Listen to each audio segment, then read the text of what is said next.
He gave it to me, and I had 3 or 4 people on the like, "Sir, are you drinking?" Maybe I was like, I'll "No, it's just coffee. It's I a like nitro." you. So, but I wanted to make sure that I was here. Guinness has got triple the price. I think it will. You put hungry, come on. It's been a long time since I was I bet you had So, Finding on the floor. so much. What kind of That's amazing. How long ago? So I tried January 24th. I tried it dry January. never stop? And it I've been there stopped. a while. But there's a Target show, so. Yes, I told you it's amazing. Yeah, it feels fine, but it's bad, cause like, well, I go to. Oh, yeah, on Friday with my brother and I by go Hollywood. Yeah, Up there, yeah. And I was just like, I can't do wings there. Yeah. I can't do wings anymore. Because the other. I can't. No, I love wings. I just like after the Super Bowl, we put a big order in it. They went off. I never had to try a wing. You get them.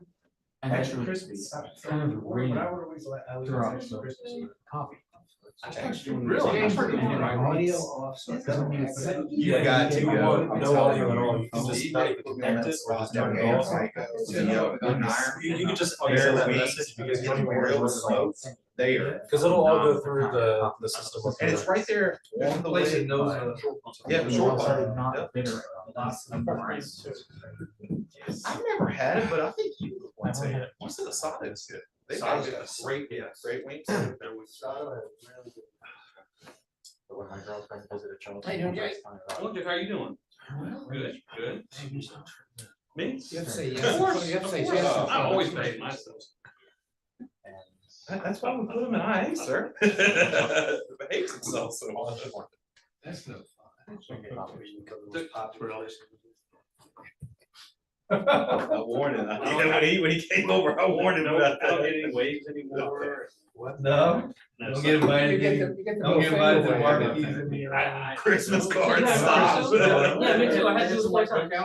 So, I guess my. so how did you get in there? Because it keeps telling me I don't have the authenticator. Most important job. You sign up that- twice and make sure that you're on the right. Is that On if the- I show up, they can't say. Not so much. Where am I finding that? That's like in their bed, but it's You're like. the buzzkill for the whole Yeah. department. Yeah. It's so funny, because you were, yeah, but you see people catching themselves, they're like, I'll tell you about it later. The authenticator will be in your Go app, so it might have sent you a 6-digit code. No, I don't see, I didn't get a code, that's just it. We were at the I conference don't have a on, code. Then try and get on in and try to Sunday, sign in again. Eric was talking about their presentation, he was like, man, Keeper's dog sold the show. I was like, what is it on the dog? You know, that's And what I was then quoting. Jake says he got a little bulldog puppy, so he bought it to the community, or the community, cabinet. But I hated that it made me go through all those changes just to sign in. Well, what's funny is like, it kept telling me, oh, you gotta change this by changing everything with these. Blocking on the dogs. Nothing to do with. Blue, was it blue? No. Dallas. I mean, it just stopped the show. Yeah, well, last night the city manager spoke at the Hispanic Academy, that is, he brought this, he stayed with the dogs. He was for a joke. Yeah, well, it's Microsoft The best Teams, part. so it's all the Microsoft stuff, you're currently signed out of just everything. Microsoft. Usually I'll get something on my phone, pop up and say, oh. It's asking you, so do you Buenas have that noches, app that teniente it's called Valle, ¿cómo está Microsoft usted? Authenticator? Yeah, I mean, it pops up, I'm not Muy sure, bien, I don't know muy where, now bien. where it is, but. See? I started doing when I really started to do a lingo. This one on stop down the It's middle, very basic right search for it. You get there? Use Rosetta Stone. Down there, so I don't. Is it Rosetta Stone. but Is then it like better from than Yeah, that's better than, Is it? I'm sorry, down from where? Come on, Chris, we were just talking about It's your puppy. expensive. So you can It is. search. It's more expensive. So I'm looking for it. She's a I did terror. Rosetta Stone. See housebroken, Chris? Getting there. So start on and try what you've been doing. What's that? Freight train? And if you need something more advanced, then for sure Rosetta Stone. Last time we had. It's more Told him he was conversational. going to with be, Rosetta sir, he had Stone. to go out and buy his own dog. Right? You find it? It's more conversational. Rosetta Stone has different programs. Yeah, I mean, I did the French one, Rosetta Stone, it was okay. I Next didn't one really- is the. Yeah, it's just I like. don't know if it's connected with people Yes, that's the difference, yes. Well, she's running. That's three, true. and then- If you wanted to talk to someone else to practice with another individual, you may have to. Yeah, because I wanna add. Then maybe Rosal's Yeah, is better. it's just, it's busy. I'll try this. Poquito marcado. Oh, it's not? Two plays, so. Well, That's on this one. it's a high volume, so people still. pay. Damn, I mean, you're that's really, cheaper. that's what's up. That's actually very good. That's a good idea too. He said that you could practice with him. I'd tell you how to take mine. So why is it doing this? What? Any idea why it's doing this? Great, what do you When was mean? the last time? You didn't already leave, did you? No, it's Tuesday, August. Oh, Of course, the thing is, so as of Tuesday, I still using my old password that they told me I had to change. That's nice. So you go shop. Right? What? And then the new password, and I was like, Hold on. The streets are Evil cold. eyes. Well, Evil eyes. The streets are called. When I streets are calling him. They miss me. I drove around the city the other day and didn't recognize myself. Because it should recognize it, right now it doesn't even They've been doing a lot of recognize I respectfully recommend that the sergeant stay there long enough to learn his craft You very can well try and it, then though. move on. But I don't think it's gonna work, because it's. Take care of these guys. They'll give me a different vote now. There'll be somebody. Yes, but. You gotta take it's care of not him and give him a connected partner. like this, like you have to scan Chris, it. you're not leaving IA, are you? Yes, he is. For, Oh, for some time. Greener pastures, where are you going? It's like, Violent crime reduction. Is that new? that is not greener pastures, I don't Dr. think that's- Fisher. I think that's brown weeds, it's. It seems green for me for now. So who's gonna be your new, number two, Jay? Good question. Oh, yeah. I'll be rolling solo for a little bit. I was just gonna sign on, Were you know, you? they normally sign on, but I might just, that's what I'm saying. I I'm mean, gonna shut this off. Right, exactly. Doesn't go very. If he gives me a raise, I'll go That's, you know what, that's exactly what I'm gonna do, so we can start on time. in a heartbeat. It's always a plan. Technically, In a heartbeat. you're straight on the camera, so. I'll be nothing but a blur. I'm just gonna, Gotcha. I'm just gonna shut this down. So Chris, what does that involve? Is that when you get, trying to intercept the kids early, that's that program? There's a aspect of community engagement in it So we're too. missing Mr. Titus. No, Mr. Titus is here. Is he? Where is it? Not feeling well, but he's up, he's ready. Oh, there he is. Hey, Sean, how you doing? Mr. Dillard is here. I don't Investigations. see Cam. him, Is but that a she usually temporary chimes in. so. rotation or are you coming back? Might be, You don't know yet. Don't know yet. Just looking to the future. I'm trying to get. Temporary. I'm trying to get some kids to drop the dime. We're not a full-time Right, assignment. let me bring up. You hear that, don't you, Chris? You would like it to be. You see, there's lots of people who want cops these days. So this Go to school. Yep, absolutely. Is that right here? Somebody got paid. So Karen's got on an iron one, too. We're missing some. All And she knew, like I said, right, one meet. Okay, it is 6:30 by my watch. So, if we could, I'll call this meeting to order, the PCOB. Dispense with roll call, everybody's here except for Cameron.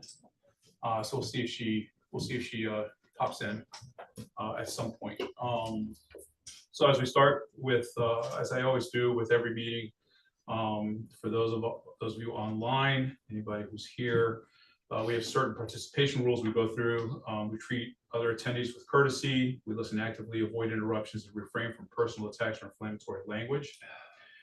If during the public comment period, we ask that you wait for the designated time on the agenda to provide your comments, typically during the public comments section.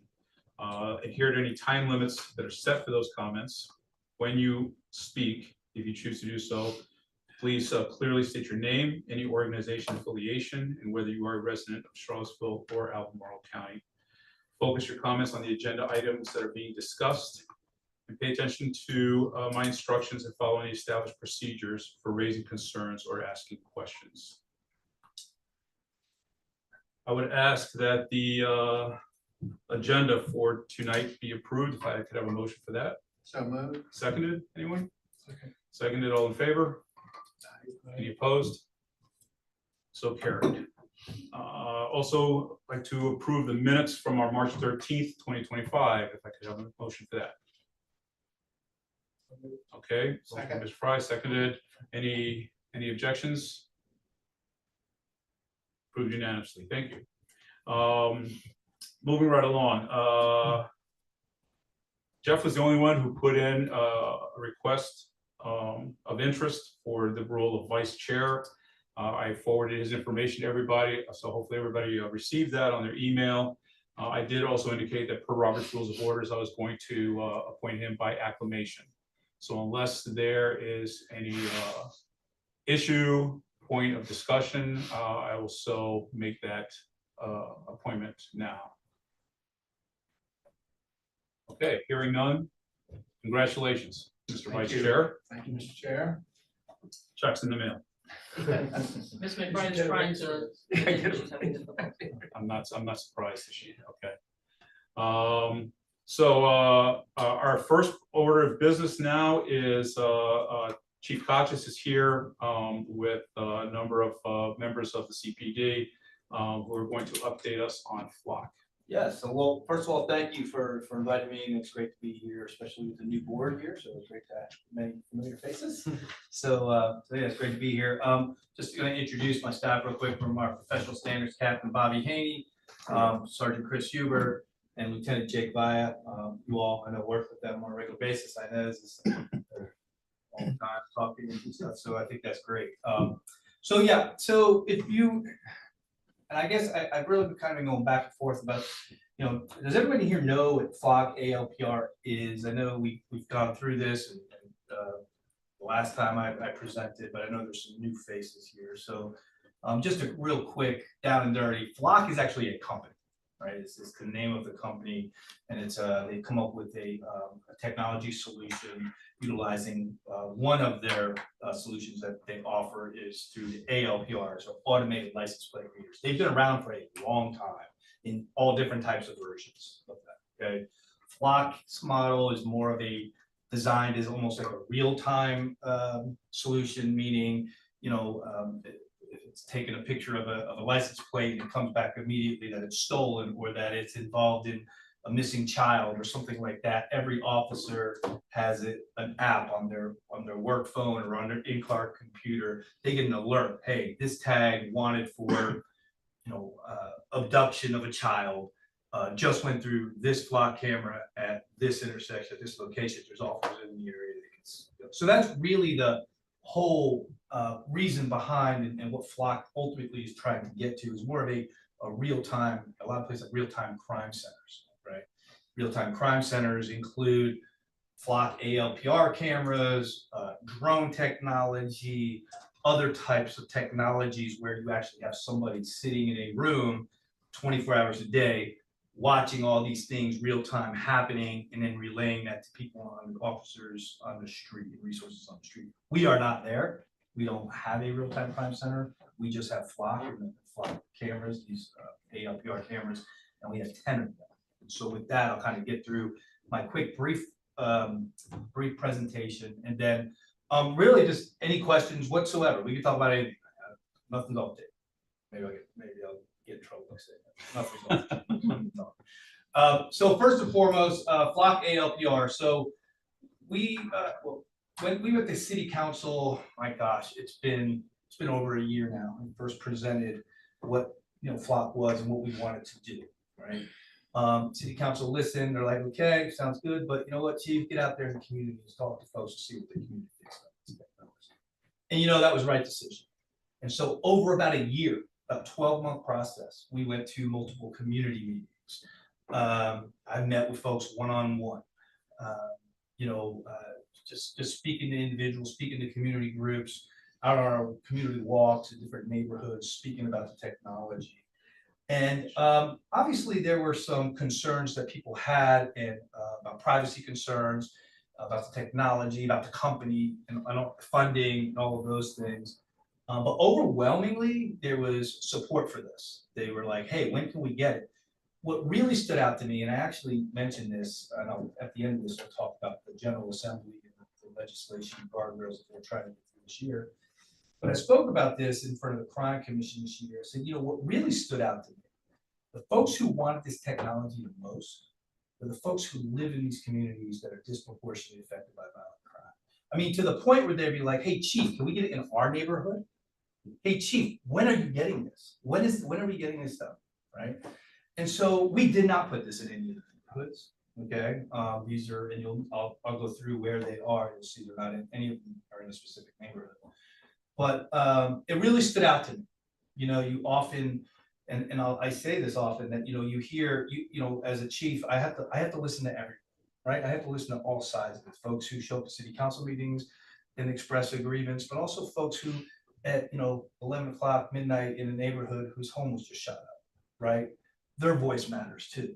And they can't come to a council meeting or meetings like this because, you know what, they got to get their kid to school, walk them to school, right? And then, you know, go to work, you know, and they don't have time for all that. So that's one of the values I feel like of one, getting out to different community groups, but also talking about this on our community walks that we do every single week. I know many of you have been out there with us and done them, and we continue to do one. We do that. We did one today.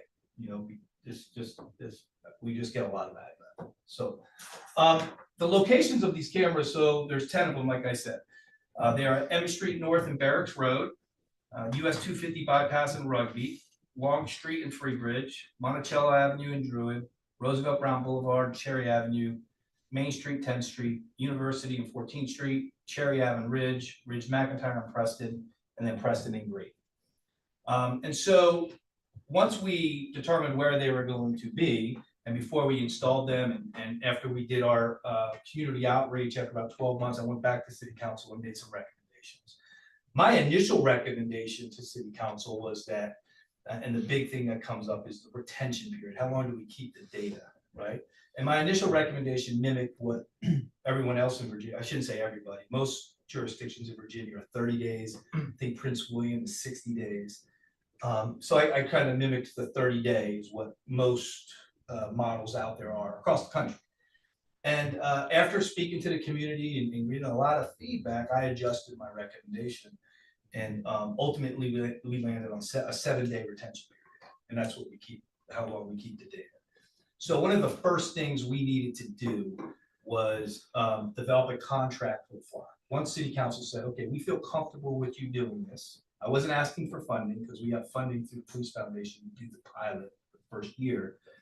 But, you know, we're, you know, council, they answer to the people and they need to be okay with this technology and us using this.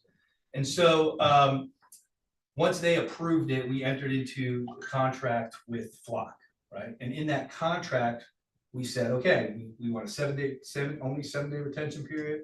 We are not going to share our system with anyone outside the Commonwealth. We're not going to share it with federal agencies and all of these different things. And that contract negotiation went back and it wasn't really negotiation, just they had verbiage in there. We wanted to change, whatnot. And then so we landed on the contract, and then it went to the city attorney's office. City attorney's office reviewed the contract, and back and forth, verbiage, all the law stuff, right? All the legal stuff. And then it went to the city manager for approval. And then the contract was approved. So now we got to develop the policy. Right. And so that process of developing our policy consisted of a similar process. Police department, we actually looked at a lot of model policies. We looked at specifically Austin, Texas Flock policy. We thought theirs was really good. So we took most of it from them and started developing our policy. Inez got it as well and was involved in updates, a lot of back and forth, right, about verbiage. We really wanted to make sure we get this right. And so after we came up with the policy, we sent it to city attorney's office. They looked at it and went to the city manager's office. The manager looked at it. And once all of that happened, then the policy was approved and in place. Once the policy was improved, once the policy was approved, we then started with our training. Right? So we started to train all our sworn staff on the policy of technology, how it works, what you're supposed to do, and all of that kind of stuff. So that was kind of the rollout that we've done. And so as you can imagine, it took some time, but I am a believer that if the process isn't correct, the results aren't going to matter. I could sit here and I'm going to tell you some success stories all day long. And be like, yeah, that's great. That's cute, Chief. But you know what? You didn't talk to nobody. You didn't talk to anyone in the community. You didn't involve anybody in this process, right? And I will tell you, being involved at the state level with a lot of this stuff, a lot of jurisdictions did not do that. And this is why we can't have nice things. Because, seriously, there are jurisdictions, and I get in trouble with my peers sometimes about this, but they just get this stuff and put it out there. We don't have to tell anybody, we're just gonna do it. And they just do it. And that happened a lot. Now, you know, there's obviously a lot of scrutiny around this technology. So, and so I'll get into some of our policy highlights with ours that is unique. And actually this past General Assembly session, I had many conversations with Senator Deeds, and there was a lot of conversation on this topic in the General Assembly this year, and Charlottesville was used as an example, which again did not make me popular with my peers, because you know they're like, well, if Charlottesville could do a 7-day retention period, why can't anybody else? Right, and we're having success with it. So I think it's something to be proud of, that we have kind of set this bar, set this standard, and we've been having some successes with it. So, like I said, we have a 7-day retention period. It's the shortest in the Commonwealth of Virginia. The system access is restricted to Virginia law enforcement only. And now I think it's important to understand access to the system. Okay, so I'll give you an example. Most jurisdictions that have flock, if you're in Virginia, if you're in California, say, and you're looking for someone or looking for a car involved, you can get into flock, and if that jurisdiction has theirs open to other jurisdictions, they can go in and actually search your database. Okay, ours you cannot do that. So let's say the California Highway Patrol is looking for a missing person, okay, and they know that there's a car associated with that missing person that may be in Charlottesville. They have to pick up the phone, call Charlottesville PD, okay, and request that information, and I have to approve that. All right, that's the process. If somebody wants to request flock data from our system, that's the way that request. They cannot just access our system like most other jurisdictions. So that was something we had there. And also, we do not share that information with federal agencies. They don't have access to it either. And then there's a few things. There was one thing in the ACLU model policy that I thought was good, and it's just common sense. But where it says, you know, the officer must develop independent reasonable suspicion for the stop. That simply having a flock hit on a car does not give the officer the right to just stop that car automatically. They can go and locate that car. Okay, that's the car. We believe that's it. They have to determine now, one, is that the right tag? They got to run it themselves now to confirm it. And then they have to develop their own reasonable articulable suspicion, which is the legal standard to actually pull the car over. So, and then audits, our audits, and again, it's important to understand that there are currently no guardrails in Virginia when it comes to this technology. Jurisdictions can do whatever they want when it comes to this stuff within the confines of the Constitution, right? And so the draft legislation put in some of this stuff about random audits and whatnot, but in our policy, so we will do random audits on our. I just received one today. What an update. It was a follow-up. An update, yeah, an update. Yeah. So, so we've been doing our audits, and as part of that audit process, what we also agreed was that the PCOB executive director would also have the ability to do random audits. And I think this is an important piece that I really wanted to hit on, and it goes to, I think, the one, not only the value of James and Inez and the relationship that we have with them and how important that is, but the access that they have to our systems. And I'll explain it like this. In order to do an audit of a flock, right? So what this looks like is, okay, we go in the system, we say Officer A ran this license plate against the flock system, all right? To do that, they have to put in a case number why they ran it, right? And that case number is associated with an investigation, a specific incident that they're investigating. Because you can only use this system for a legitimate law enforcement purpose, right? So they have to put the case number and why they're doing it. In order to audit that, you have to be able to take that case number and go into our records management system. You need access to our full access to our records management system. You need full access to our Axon body camera system. They gotta be able to go in and pull up a body cam from anyone and look at all of that. They have that. And I would argue, and Inez, correct me if I'm wrong, I want to say of any of the the PCOBs in Virginia, I want to say you are the only ones that have the access that you have. As far as I know. And so that's important because it goes to the trust and the importance that that we really put on this oversight piece and independence of that oversight. I mean, look, Inez and James, they are city employees. Okay, if they were to, for some reason, violate the system or whatever, and they're held at the same account as I am as a city employee. All right, so there is no reason why they should not have that same access. They're CJIS, they've been through the CJIS training, which is the training that Virginia State Police requires folks to go through that have access to this very sensitive data. If you think of the data they have access to every police report in this police department. They can go in and pull them up. Body cam footage of very personal moments in people's homes that are going through things. They have access to that.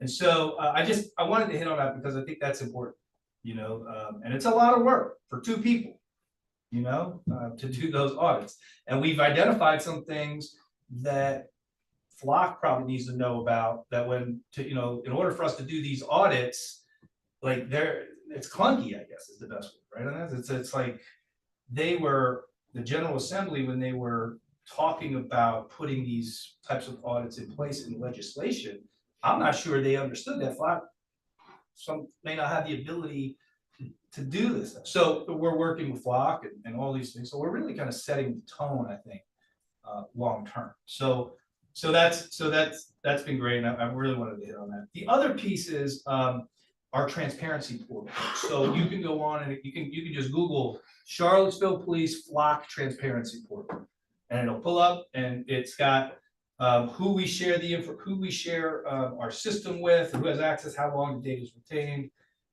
what is and what is not captured, what's used. A copy of our policy is attached to it. A copy of the contract is attached to it as well. So you can get all of that information on there, and it's updated regularly.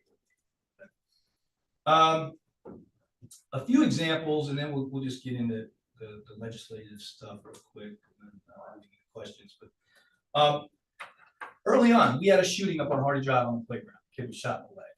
Right at night, you know, it was in the evening time. We witnesses could only describe type of the vehicle that it was. We pulled the Flock camera at 10th and Main Street, and found, we're able to narrow down, okay, this is the description of the vehicle that was given by a witness. This is a description that went through around that time, identified the tag, identified the owner of the vehicle, ultimately identified who was in the vehicle and the shooter, and made an arrest in that case.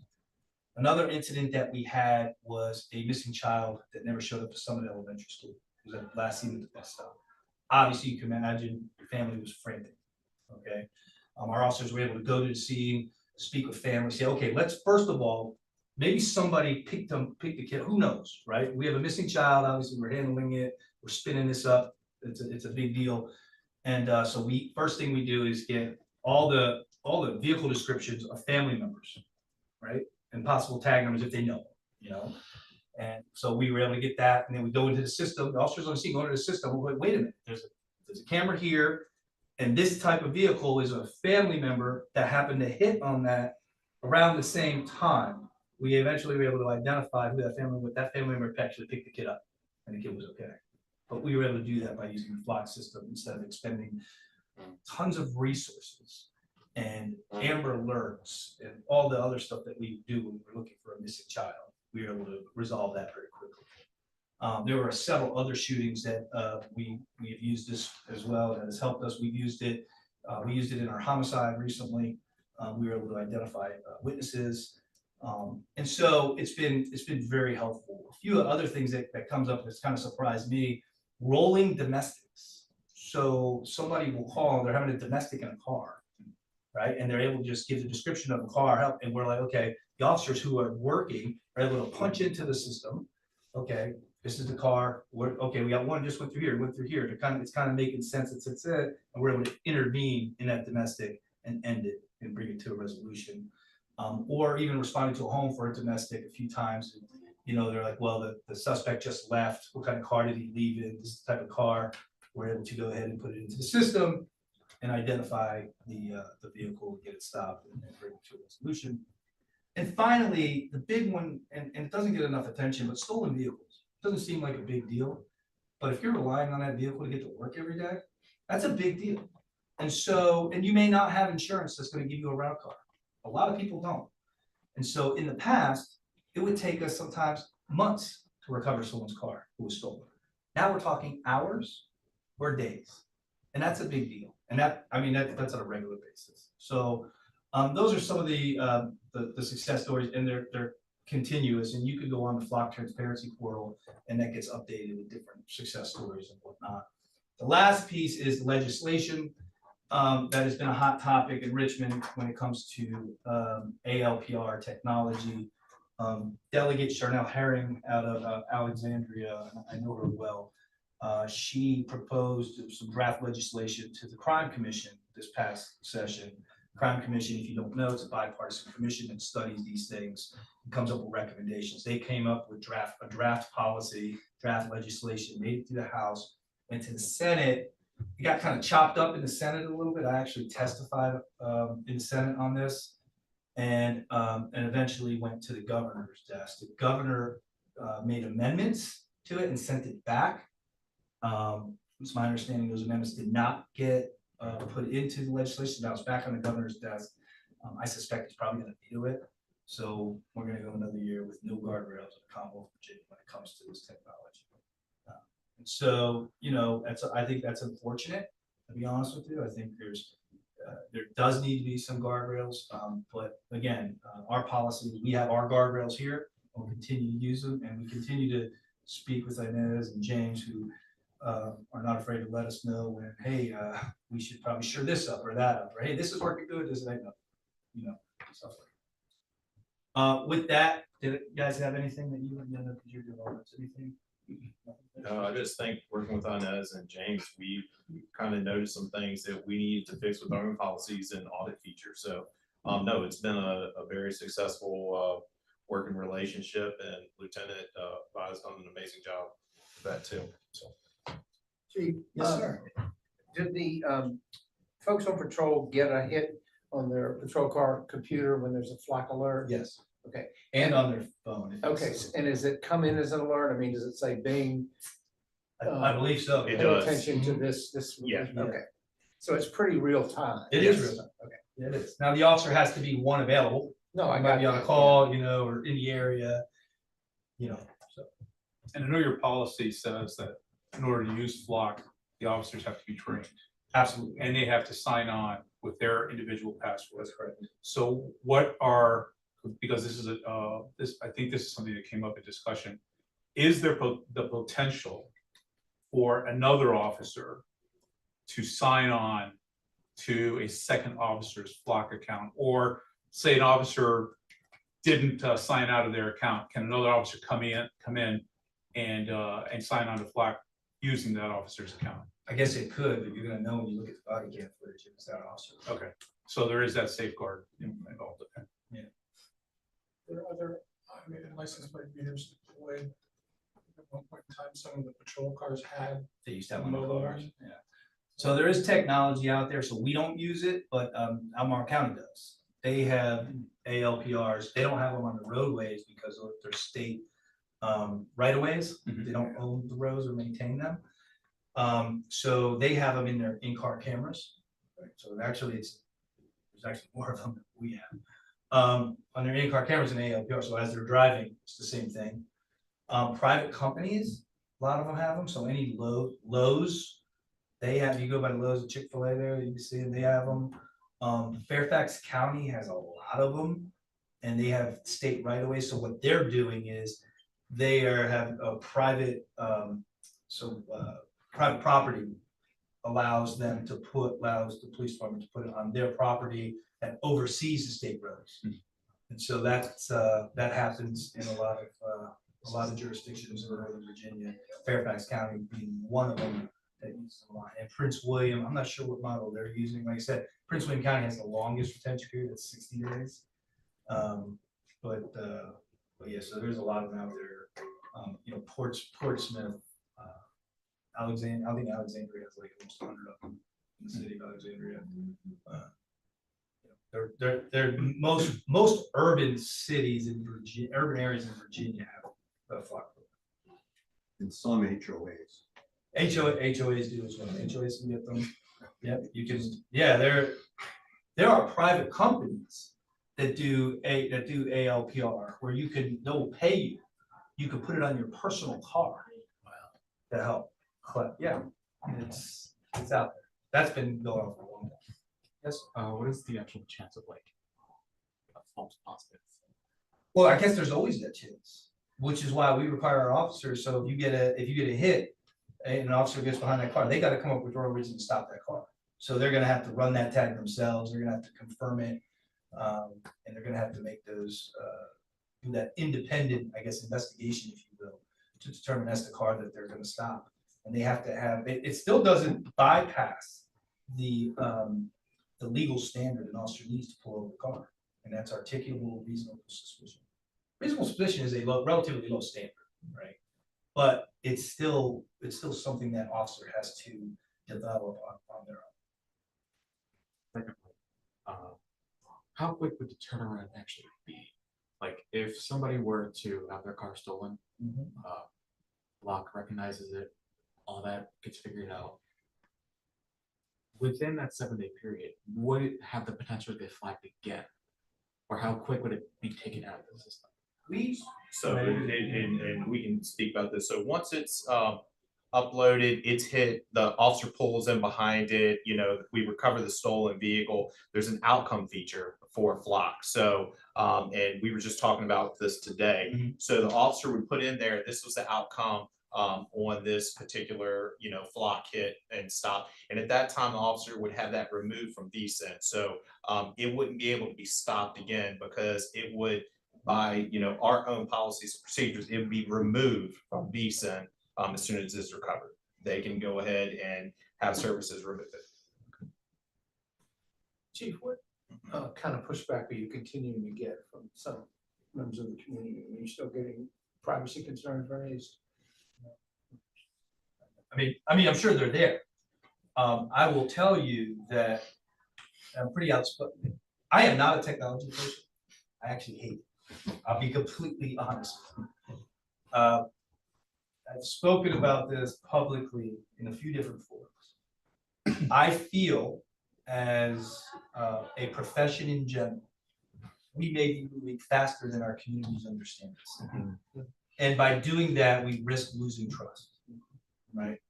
And so when I said process matters, what we're doing here matters. Going out, I spoke to Downtown Business Association this morning about the same presentation, right? We've been doing this and we'll continue to do this, right? It's a 12-month process before we even implement this stuff. If I would argue, if you go to many jurisdictions in this Commonwealth and you ask a group of citizens, do you know what a real-time crime center is that hasn't, they're gonna look at you funny. They have no idea what the hell you're even talking about. And so we have to be careful. We have to be careful as a profession. Because again, at the end of the day, if we risk losing the trust of our communities, if we're not, if our processes of rolling these out and educating the community and listening to them about what they're willing to accept and not accept, if we're not doing that, and I can tell you, not everyone's doing it. And that's why we have the issues that we have. And so I go back and say, have I begun? I haven't, but I think why is because we have been very proactive in discussing this, even with folks who don't agree. And I get that. I get a lot of value with speaking with folks who don't agree. And I think, and that's what's formed our policy. And I think one of the things I wanted to mention to you guys since you're here is that I know you've seen me a couple of times at community meetings where I just kind of slide in and don't say anything. I see you. But I talk to people there and I've asked them about flock. Yeah. And I have yet to receive one person who tells me that they don't want it. Yeah. Or that they have a negative concern with it. There are a few that said, well, I'm not really sure what it is. And so I tell them what I know, and then I said, but your best bet is really go to the police department. They'll be happy to tell you what it is. Yeah. But I want to point that out at the meeting in case anybody's listening online, Because I think it's important that people know that from an independent standpoint, you go, you ask people, yeah, that's not us, they're screaming. It's that's- a, I'm yeah, waiting for you guys. they've got a concept. Yeah. That it's important that people understand that we've gone without telling you and without, being next to you, just going and ask people, are you, do you understand this is going on? Do you have any concerns about that? And we haven't received anything in those meetings. Well, and I appreciate that. And look, again, like I said, I'm a skeptic when it comes to technology.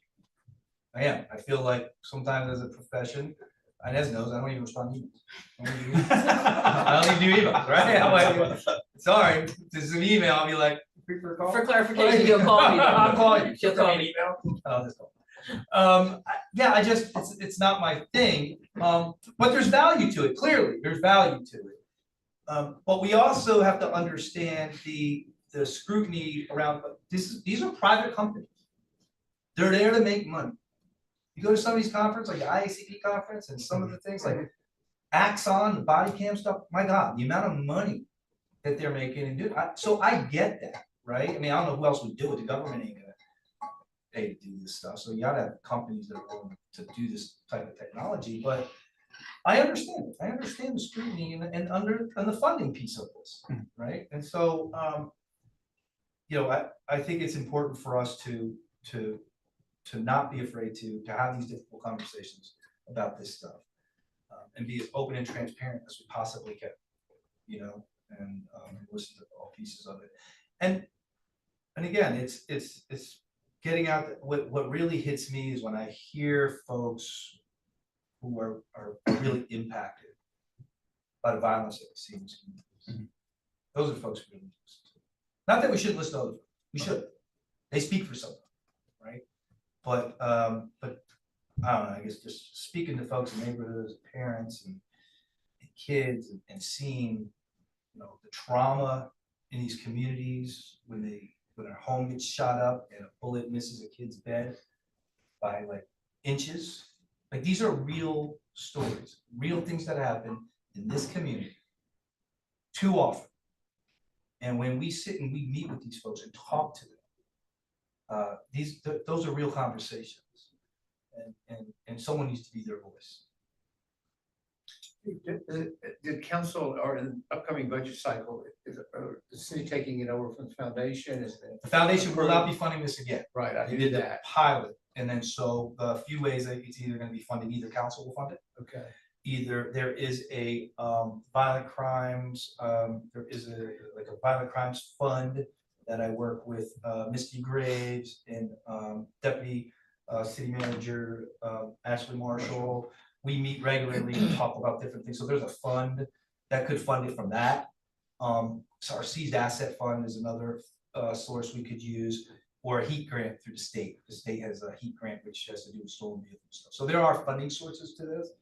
But as of now, there's nothing firm. No, it's not in this next year's budget to do it. If city council is still good with this after the first pilot, we'll find the funding. It's $30,000 a year. It's not going to break the bank, but it's again, I think process matters, and I don't want to get ahead of ourselves. Council still wants to do this in October, then we'll cross that bridge when we get there. If not, then October is the end of the pilot. that's good. Any board members online want to ask a question? I want to make sure that give you guys the opportunity just in case. I don't want to, y'all are in line, so I don't want to miss you all. All right, not seeing anything. Any other questions from the board here? I'm a little, hypothetically speaking, why on earth would you keep the data for 60 days? Correct. Yeah. Well, so here's what I will tell you, and other chiefs will tell you. So I was asked this by in the General Assembly, the Senate committee that was looking at this. I think it was Judiciary or one of the committees. They said, Chief, Charlottesville only keeps it for 7 days. Has it inhibited your ability to address these issues? I said, no, but I don't know what I don't know. Okay, so you could go to a jurisdiction that Prince William has 60 days, or most of them have 30 days, And I'm sure they could tell you situations and stories about how, they find a body in a home, right? And it's a whodunit homicide that's been there for 2 or 3 weeks. And they were able to go back and see what car, like, I'm sure they'll have those stories, right? So 7 days works for us. It works for us. But again, I don't know what I don't know. And I think that's important to understand. So not to throw shade on my peers on that, because their communities, accept that, right? And I think that policing is local, and so every community, I think our policies need to mimic what our communities expect of this technology, and that's what we're doing. I know some of the police departments that did not check with the communities, they're saying, well, once we put it on their version of VSIN, it just stays on, and it's on until you find the car and you take it off. So they say, well, if it's on for that, not perpetuity, but if it's on for that unknown long period of time, why can't we do the same thing with Flock? That was the reasoning behind it. Whether it's right or not, but that's kind of what they use for extended period. But Yeah, I mean, in principle, it feels kind of big brotherish, but there does need to be some period of data retention. If you only keep it 30 seconds, you're not going to be retroactive. Correct. That's correct.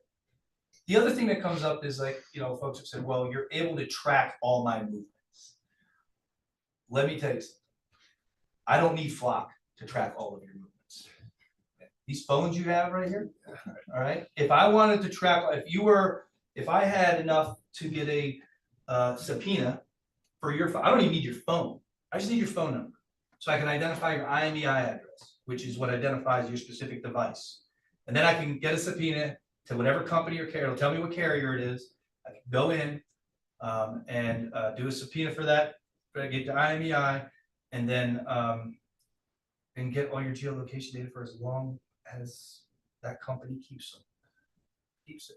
And I can track every bit of it. And huge in criminal investigation. Absolutely, it is. Absolutely. So I get it, but when we're talking about Big Brother, like Flock, yes, I understand that, but these things, I gotta carry 2 of these things. Like but they, like, you're gonna go home and probably get advertisements for Flock, because they're listening to you. It's listening to you. So I say, not to say that's right or make you feel any better, but we were able to track movements of individuals well before Flock, right? So, but I also understand. I understand privacy. I'm sympathetic. anybody else?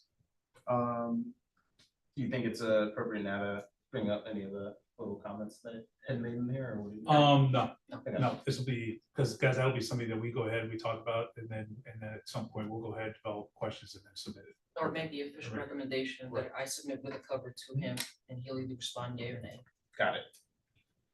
And we did with the traffic one, right? And with the bias-based. Yeah, bias-based policing and whatnot. We get a lot out of those. It's always good to have that look.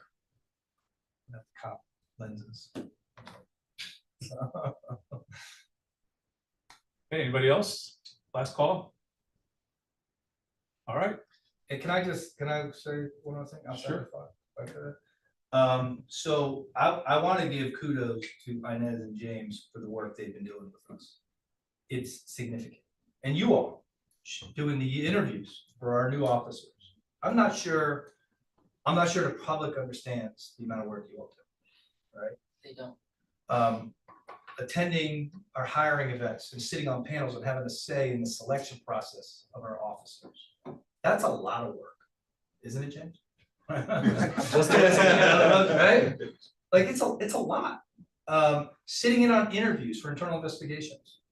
I'm not sure folks understand that, when we have an internal investigation, whether it's an internal complaint, external, whatever the case may be, and they're interviewing an officer, right? It's a stressful situation because an officer doesn't have a right to come in and say, I don't want to talk. It's an administrative investigation, right? And it's part of their, and it's in their collective bargaining agreement. They got to talk to us. They have to sit down and tell us. And Inez and James will sit there and observe that entire interview. audit an entire IA file, right? There's not too many people that can walk in IA, open the file cabinet, pull out any one of those investigations and review it word by word, every bit of it, right? That's a lot. It's a lot of access and it's a lot of work. It really is a lot of work. And so we're fortunate and blessed to have both of them working and doing stuff because it makes us better. And I truly do look at them and this board as a bridge to the community. Because if you look at an investigation and you're like, hey, chief, why didn't you do this, this, and this? I don't ask a good question, let me find out. And they know I'm gonna ask them. Oh, shoot, missed that. All right, you need it, thank you. You know, like, it just makes us better, makes us a better organization. So I really do appreciate it. I appreciate all the work you all do. And I know it's a lot. I'm always in awe, especially the boards you volunteer their time to do all this stuff. I'm a career bureaucrat. I think I do this my entire life. So it's amazing and I appreciate it. Thank you. Thank you very much. And thanks for coming in. We appreciate it. Yeah, All you guys coming in here. Thanks, gentlemen. So you're more than welcome to stay if you want, or you can vote, whatever you. My wife says she went to the bakery and got me some cookies. Thank you. All right. Thank you. All. Thanks again. Yeah. Thank you. Good luck, Chris, with the new gig. Thank you. We've got him for a few more months.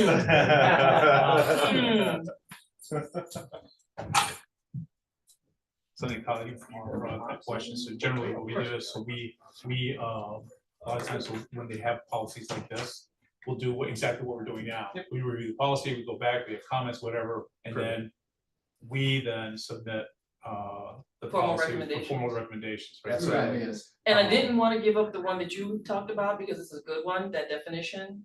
I think we need to include that because it's not in any of the policies. So without getting into specifics about that. So that's why I said, let's keep it under wraps. That's why I was just wanted, I figured I'd ask before.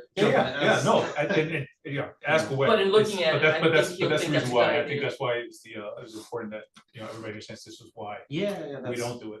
that's helpful. We do it this way, right? It gives us, it also gives everybody an opportunity, and by the way, great, that was a great way to put that document together, so everybody can kind of see what everybody's comments Yeah, were. I'm and really continue- excited. Well, and that was tailor- and tailor the Dr. documents and things like that, Dobson's, so- Oh, I'm not taking credit for that. I well, will- it stemmed from what the conversation from the last meeting, so we Yeah. like that, because again, it gives us different ways of you all interacting with one another that we can Yeah. document, but it also shows all the comments, so we can actually Exactly. even Right, forward that exactly. to the council, and they wanted to see it, this is what they've done on this Exactly. particular doc collectively as a team. I mean, we were talking about it's the way to create the record. Mhm. Yeah. I love the model and thanks to those of you that So- initiated it because it's efficient. I can do it when I have time at home. Exactly. Right. It's just a no-brainer. Anything that will allow us to track the work that we do on both That's sides, I think it's helpful, so it was a very good idea. That's great. As you saw, we implemented it right, Yeah, I'm excited to keep doing that. so it worked out well. Okay, so moving on, announcements. Everybody has the announcements on the agenda, so I'm not gonna belabor them. Check the agenda. Thanks to. Oh, no, you have to absolutely talk about at least the third one on that. Well, give me a minute. You're like my wife, I say, interrupted me. Thanks to everybody who has participated already on various things. I think as you're seeing, our schedules are busy enough as it is, and nobody will ever point the finger at you and say you're not doing enough. All right. So what we're doing is, you make one of these, we appreciate it, and the people that are there appreciate it. The one that I do want to draw light on is the town hall meeting, which is April 29th. It's scheduled from 5:30 to 7:30. I know I'm going to be there earlier to help with the setup. And plus, I also think it's always a nice idea if people start showing up early. Those are great opportunities to introduce ourselves and start the conversation with some of those people. So if you can make it, great. If you can't, don't worry about it. I will ask really quickly at this point, how are we going with the two interpreters, the Spanish interpreter and the hearing impaired? Spanish interpreter is locked in unless she changes her mind, sign language, we have not paid, not without cost. Okay, Significant cost. and we haven't received it, but I know there was something with brainstorm, so we haven't received anything from anybody that asked, that requested one. No. So I just wanted to make sure that was out there. So anyway, I think the town hall is going to be a great opportunity for the community to listen to what we do. as I now said earlier, many people don't have a clue. And I would venture, without naming specifics, it probably goes beyond the community in terms of people who don't know what we do. Some of that is being taken care of with the annual report. Some of that's being taken care of by having things like town hall and showing up to community events. So those are not without importance, and they're not without getting the work done. So thank you for everybody showing up, and if you can make it to the town hall, that would be awesome. If you are planning on going to the town hall and you haven't picked up a shirt from Inez and James, pick up a shirt, please. I think it's important that you would wear those shirts, easily identify ourselves. Jeans are fine, sneakers are fine, but the shirts are key if you're going to make that. Okay. Quick feedback. Those of you, Shannon, you were there for the CPD hiring event. And Andrew, you were there, right? Yes. Okay, so if you guys want to give us just quick feedback on those, if I can start with Andrew, and then Shannon, I'll go with you being online, okay? So Andrew, if you want to start, any feedback on the event? I thought it was good to have a balance of a couple of officers. On the panel I was on was both the officers have been with the department for a while. One of them was their first time doing interviews, and one of them had done it several times before. Then I was walking into it, but that's okay. I've interviewed other people for other things before. I wish there was the opportunity to do a little more unstructured interaction included by the format. And that's an HR thing in order. It's sort of like a risk management thing. Yeah. It has to do with lawsuits. You have to make the process exactly the same for everybody to try to decrease as much as possible. Any potential for somebody saying you discriminated against me or you were unfair. So they keep the questions precisely the same for everyone. I would say maybe add another question, which is one of the trick questions I use, and I tell people it's a trick question when I'm evaluating a patient. Is there anything else about your situation or you I need to know that I didn't ask? And that's like repeat the verbiage to everybody the same, and give them an opportunity to tell me why they stand out. Why should they be on this department? And if you wouldn't mind, you can give that to me in the form of a recommendation that I can forward to the commander of professional standards. Okay. And they can forward it to HR, said it's HR, it's not a bad idea. It's great idea. Shannon, how about you? Muted. You gotta mute yourself first. Unmute. There we go. Can you hear me now? Yep, you're good. Gotcha. Yeah, so I thought it was very productive. I've sat in on many police hiring interviews throughout my career in various jurisdictions, Boston and places in Massachusetts. I thought it was very structured and very professional. And so therefore I thought it was I was glad that I was there. I was glad that I was there to support and represent the board. I think my only constructive feedback is I was a little surprised by the fact that they asked us to be there around 8:45. I was there about 8:30. And we were there, but all that was happening was actually the police exams, the shuffling folks back and forth in terms of the pre-interviews. And so we basically lost about an hour and a half of that Saturday, just kind of hanging out until the interviewees were actually ready to be interviewed. So it's been my experience sitting on these panels that by the time you sit in the chair where they say, we would like for you to be there at 8:45, again, I'm always going to be 15 minutes early. And so at 8:45, that's when you start interviewing people. Right. So we were all just sort of hanging out in the gym, and I really didn't need to be there for that. Mm-hmm. So that was my only constructive feedback. And hopefully they can tighten that up a little bit the next time. I think that might be a result of their process, their hiring process, because I know when I've sat on panels, the panels were actually on a separate day. The physicals were done on a particular day, the exam was done on a particular day. So when you did the panel interviews, that was the only thing that was being done that day. From what I Right. hear, they were doing everything that day. They were. Yeah. So I'm assuming that that's part of the process, but again, as Inez told Andrew, with his issue, if you can send her an email with that suggestion, and then Inez can send those recommendations on and see if they do anything for that. Yeah, I would think they would,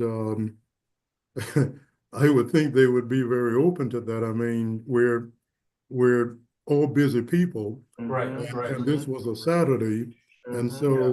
when you're rushing over to get somewhere, you don't expect to stand around for an hour and a half in a gym.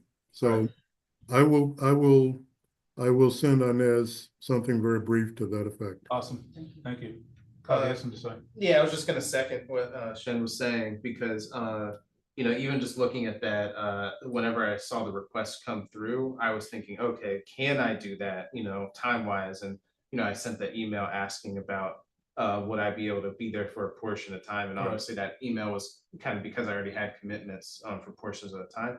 If there was like if the real ask from them was, well, you're only going to need to be there from an hour and a half in to later, perhaps that wouldn't have made the conflict on my end, right? And I'm sure on other folks' ends who might want to participate and be engaged.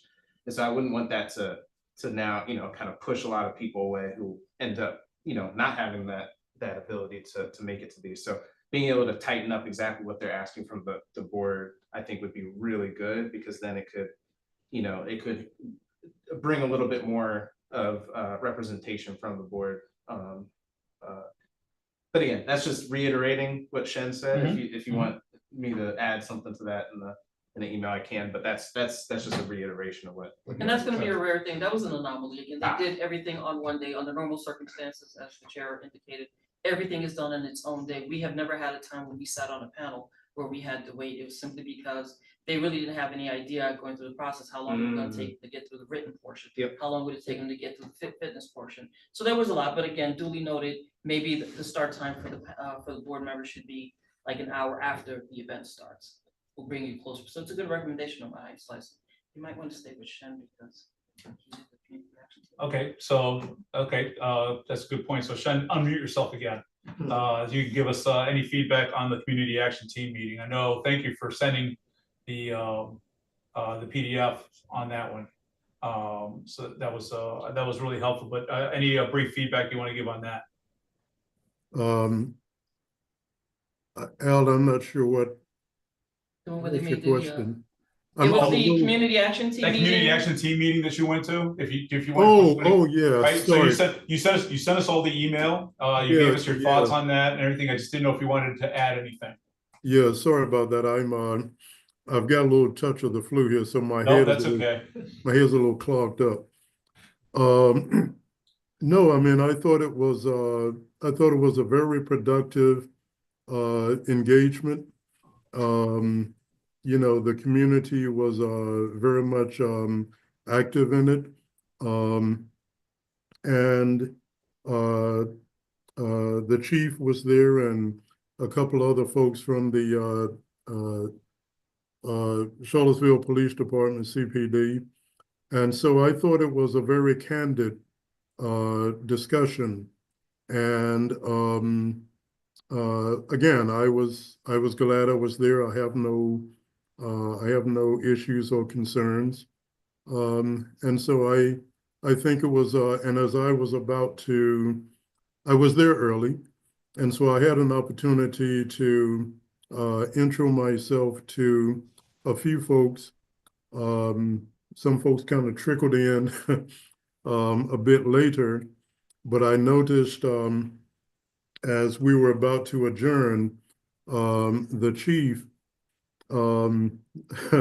sort of pointed out to everyone, hey, did you have you all met Shenandoah? And I'm going, oh my God. And you know, and he's like, but it was good, you know. He was like, you know, so Shan is um from the PCOB and yada yada. So it was good. It was a good experience, and I look forward to supporting the board more as we go along. Good, thank you. And thanks again for sending that material to Absolutely. by email. Hispanic Community Police Academy. You want to talk about it since you didn't talk at the academy? Me personally, I felt that it was remarkably productive. There were quite a few people there, a much larger amount than I had initially anticipated. And it was really warming to see the amount of community engagement that was going on in that room.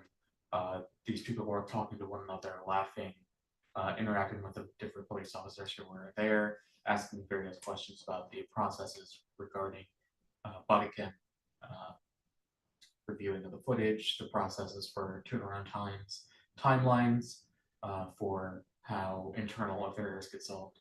And generally, I felt that it was a very progressive approach to how these things are normally held. Rather, it felt more like a info session where people actually want to be at versus just something that something that they sit through and maybe leave halfway throughout. But everyone stayed the entire time. Everyone was, in my opinion, having quite a good time in a meeting that typically, and I feel other areas would be less than what's the right word? Less than fun. Dennis, did you want to add anything? No. For those Well of you, said. I'm sorry. That was well said, yes. For those of you who don't know, CPD offers Citizens Police Academies. And FYI, attending that counts as training credit for being on the PCOB. So if you go, let Inez and James know, and it'll count towards your training credits, mandatory training that we're required to have every year. But if you've never been through a police academy, you have no ideas what police academies do or whatever, it's not a typical academy. They're not going to make you do physical exertions or things like this, but they do a very good job of going through all the departments they have within the CPD. And it's very informative. I highly recommend it if you can do it. It's once you sign up, it's once a week for 8 consecutive weeks. Always held in the evening, so they start about 6:30 and they end no later than 8:30. They feed you. They feed you every time you go, and it's a great opportunity. So I highly recommend it if you've never done that before. You can contact the police department; they'll tell you when the next one is. There's always empty seats, but I always recommend people sign up early, sign up often, because that's, you never know when it's going to get full. 2 quick thoughts, Mr. Chair. One, I sort of went reluctantly, and it was a phenomenal experience, eye-opening. I learned a ton. I highly recommend it. And in addition, I also would suggest folks sign up for ride along. Yes, thank you. Really instructive. Right. See that. I did give some positive feedback also about your presence there. Everybody knows I'm Hispanic, right? That's not a secret. They were very happy to see that the board has Mr. Alvarez, and they were pleasantly surprised to find out that our chair also is of Hispanic heritage. People did not know. Nobody knows. They look at me and they're like, and that's the beauty about it. So when they heard you speaking Spanish, they were actually very pleasantly surprised. Yeah. Which was interesting because I said, "Do you want to speak English or Spanish?" And Nicole said, "Oh, you do English," and they did English. And then this one woman there was adamant. She goes, "No, I want you to speak Spanish." And I don't know whether it was a challenge because she thought maybe I was lying and I didn't speak Spanish, but I ended up speaking a lot of Spanish, and we were going back and forth. But I think they appreciate it, and by participating at that, they actually gave us some great ideas that we're going to use for the town hall. One of which is possibly having another town hall specifically for the Hispanic community, because there's all sorts of other things involved now with what they're going through. So, so you never know. You get some positive feedback. Speaking of positive feedback, I have been trying to meet with city councilors. I don't push it. I made an offer to them that I was happy to meet with them.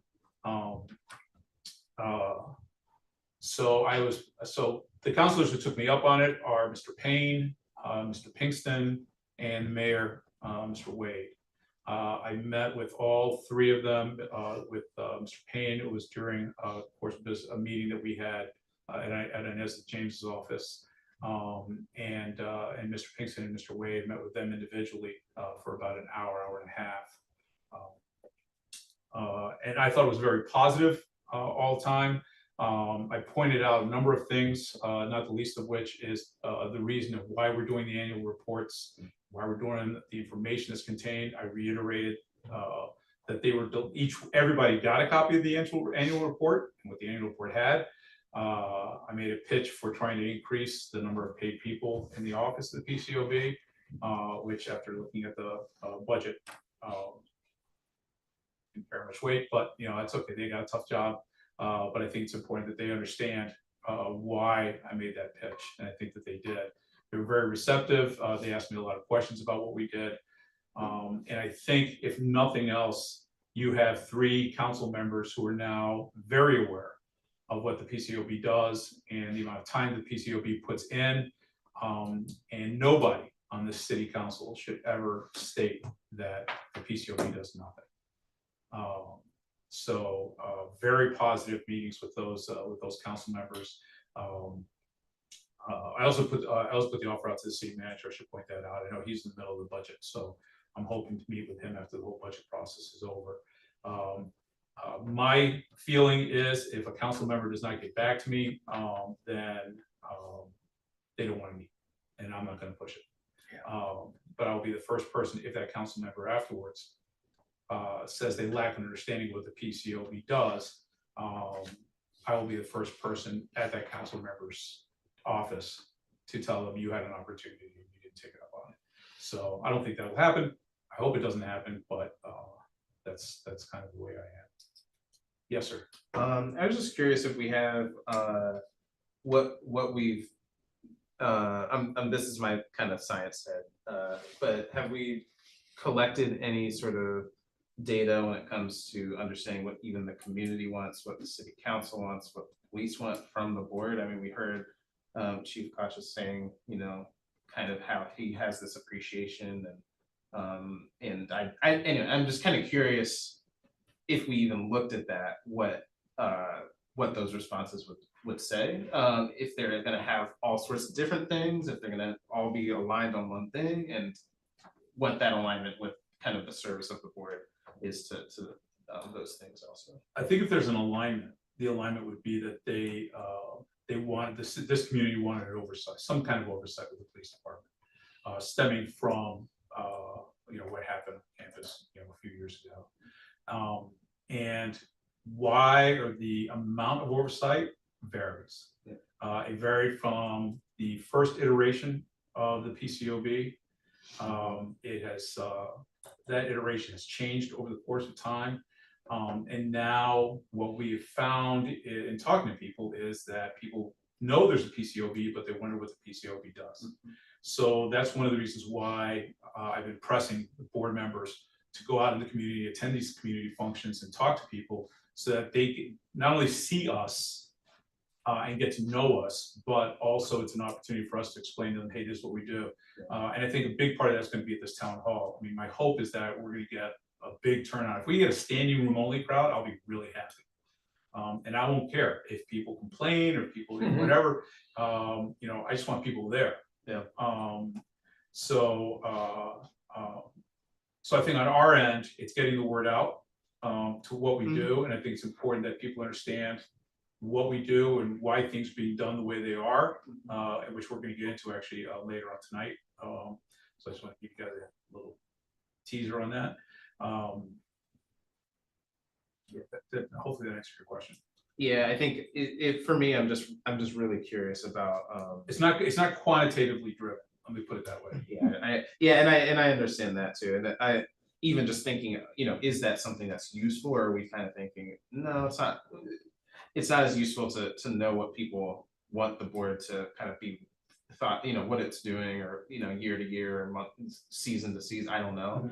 But I'm just, whenever I hear critiques, I like to be responsive to them in some capacity. So I'm thinking, okay, if someone were to say, I don't think the board does anything, then my thought would be, well, what is it that you even want them to do? They might be doing things that you just don't want them to do, but they also might be aligned with what the board's supposed to do at the same time. Right. And those just seem like very different questions. And I could imagine also another critique, perhaps, that's, well, did you ever even ask the community what the board should be doing? It's like, yes, but maybe years ago, I don't know. So anyway, I'm just raising that not as something to be addressed at this moment in any way, but just as kind of just food for thought. Well, remember, the public went to city council, and then city council created us Right. as a response to what they said the public wanted. So that is the reason for our existence, if nothing else. But again, tied into that is what I feel is this need for us to go out and make sure that the public understands not only do we exist, but this is what we do and this is why we do it. Yeah. And if they say, well, we don't want you to do that, we want you to do this, Right. then we need to tell them, then you need to go to city council. Right. You know, Yep. So. Yep. Makes sense. So we'll see if any of that comes up. And it's important to understand, and Mr. Mendez has the historical knowledge to kind of elaborate on that, but the initial iteration of the ordinance came from a collective, a coalition of individuals from the community came together and put it together. Now, that was both good because we had an idea of what they wanted, but also maybe not necessarily great because they didn't know, I think, how to put into words what it is. Right. How to get done what they wanted. Right. So, and I think that's where we are now. And I think all of this has actually addressed item number 8 on our agenda. What role do we play when attending community events, and how we track and report our work to ensure that the community, the council, and the city manager are aware of our efforts. I think we've addressed a number of those points. Certainly, I think the annual report addresses the council and city manager. My meetings with certain council members, I think, also addresses that. I think everybody here who has participated in community events and those who participate in town hall, I think that's going to address the community portion of it. Do you or James have anything to add on item 8? No, I just really want to continue off, kind of like build on the last meeting where we actually got a recommendation from Dr. Dobson, which is really good. We were able to get everyone collectively to respond and provide comments to the flock policy. But we need to build on that. Tell us, give us more recommendations of how it is you all would like, or what you'd like to see in order for us to track the work that you all do versus the work that we do. It's a little bit easier for James and I to track some of what we do. It's still a little, so there are some things that, there's some things that are very difficult for us to track. But time consuming nevertheless, but particularly for all of you. How can we best track what it is you all do? For example, like the participation of Mr. Titus and Mr. Fry at the panel, that's something, how do we track that beyond documenting it somewhere?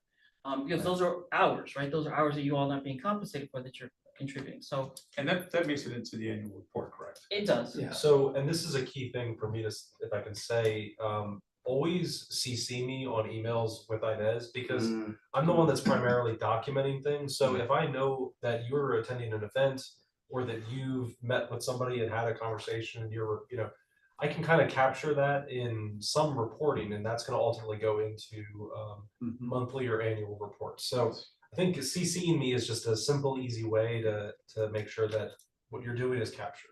I send James like 20 emails easily. Yeah, I try. per day of everything in order for him to just try to figure a way to track what it is we're doing. Mr. Chair, I really want to stress for folks that when I'm gone to community fairs, walk-alongs, neighborhood associations, stand up and say who we are, what we are. We're not the police, because every time people say, well, are you with them? And people don't understand our role. And so I think we need to make it a standard when we go to any of these events and interact with people to be really clear about who we are and our role, because it's still a problem in the community in terms of people just not knowing us. But also give us feedback. So if you had an interaction, yes, absolutely, and there was a recommendation made, send it to me. But yeah, by all means, because I've been asked that question so many times, and it's just cued me to say, to just be proactive about saying, PCOB, this is who we are, this is what we do, this is, whatever spiel you want. Yeah, I think that's a very important point, and it's interesting you brought that up, because we brought that point home when we went to the Hispanic Police Academy. Yeah, Um, that came up you when know, I was there. Yeah, and it was important, especially for that group, because of what they're going through now. And so there was some explanation and some Q&A regarding the fact that we're not the police department, but people have to understand, not being the police department and working with the police department, how that works. And it's not that, the PCOB doesn't exist to be antagonistic. It doesn't exist to be adversarial. It exists to be independent, and explain exactly, what those differences are. And I think a lot of people don't understand that. So that's And then we're not ICE. we're definitely not ICE. Yes. I mean, that's an issue at Southwood, I know. Right. Yeah. James, move on to item number 9. Sure, let me share my screen. While he's doing that, I just want to make a point with y'all. I've never been very formal. I'm not big on formality, which is why I never sign any of my stuff Dr. Pola. So if, however, you would like me to address you formally, please by all means let me know. I'll be happy to do that. Otherwise, I usually do first name basis, and that's kind of the way I am. So again, let me know if you want me to address you any other particular way. Otherwise, If you would just address me that way in front of my wife, that would. doesn't work with mine, so I don't know how that's gonna work with yours, but good luck with that. All right, so we're at the section of the monthly report. I apologize, my nasaliness, these allergies and the pollen are just killing me. So I'm hoping that comes to an end. But I'm happy that spring is here. And so for the March report, again, this title page is not going to change much. Our information is on there, so the first thing someone sees is a quick paragraph about what we do and what this report is for, what the topics are, and then how to contact us and how to file a complaint. And one of the things that we were just, as you're talking about, interacting with the community, we do have literature in the office. So if you want to grab a couple of those items, the pollen, right. It's like, if you look outside of our office, it's like the brick is yellow. It's no longer red, the yellow brick road, I guess. You can follow it to our office, but that literature can be helpful, maybe, not only to distribute, but also just as a talking points of what we do on a basic level. And then if someone really wants to get into the minutia, meeting with Al or meeting with Inez can provide that further detail if someone really wants. And we do that. We meet with community members all the time and have conversations about whatever they want to talk about. So that's within the realm of possibility. And the literature we have so far is English and Spanish, right? Yes. So we have, if there's another language that you think we need to translate our literature into, please let me know and I will. Great. Or even like another type of literature, maybe we can make it even like a detail sheet that's maybe even more a data sheet. So ideas, and I know as you were talking, we talked about surveys before, but I've never really moved on that because we had at the time. But hopefully we can do that. I mean, we're talking now about doing reporting. We're just trying to catch up from the past. Like, I don't even think that we don't feel current to the present yet when it comes to our reporting and our work. So, Well, just to interject really quick, I mean, I'll just make this a point of this is one of the ways I would love to use my expertise in whatever capacity. But even just thinking about the town hall, I think that's a great opportunity to field questions or collect whatever you want to call it, thoughts, feelings, etc. And it could be really simple, just a QR code or some thing whenever you walk in. We talked about that. Okay, then, so you're. No, please keep on with that because that's what we Yeah. need, but we talked about the QR code so that you can actually access the survey. Yep. But again, it's just a time issue. A lot of people don't realize exactly. Again, it's funny because the chief the other day talked about, he's like, Inez, you send a lot of emails.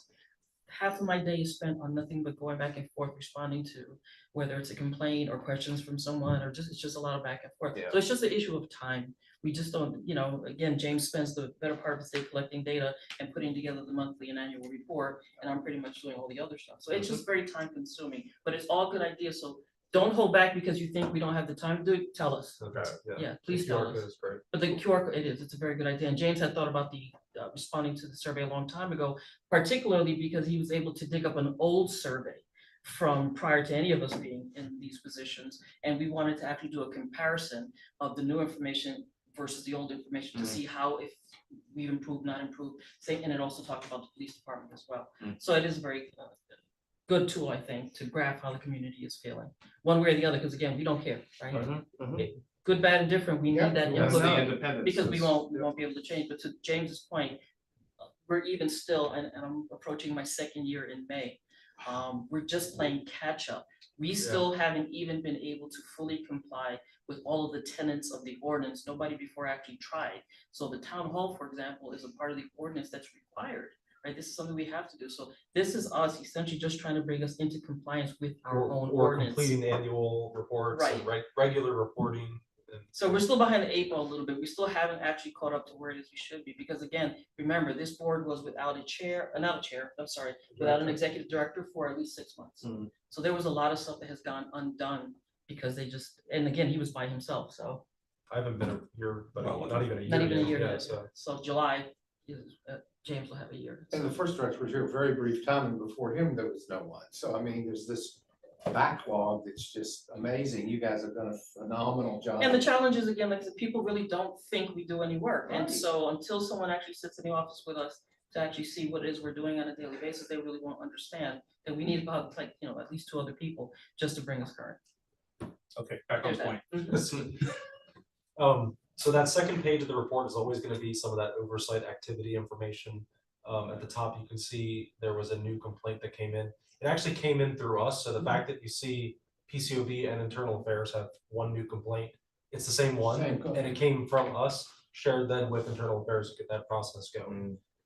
The closed complaint is also the same thing. It was one that we were initiated through us.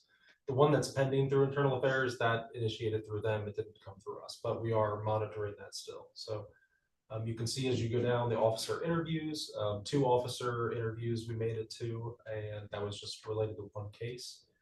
And as we talked, we've been looking at the flock policy a lot. One thing I did want to mention about flock is, and why we're not ready yet to submit kind of official recommendations. I kind of put that on hold, to be honest, as I work on the 2024 annual report, to go back and really dive into the audit piece. I'm trying to compare like what is actually in the system and available data. We've actually talked to the flock reps at this point. I do want to do a follow-up with them because we talked about some of the data we would like to be able to get. I think I forget who asked about or who had mentioned false positives.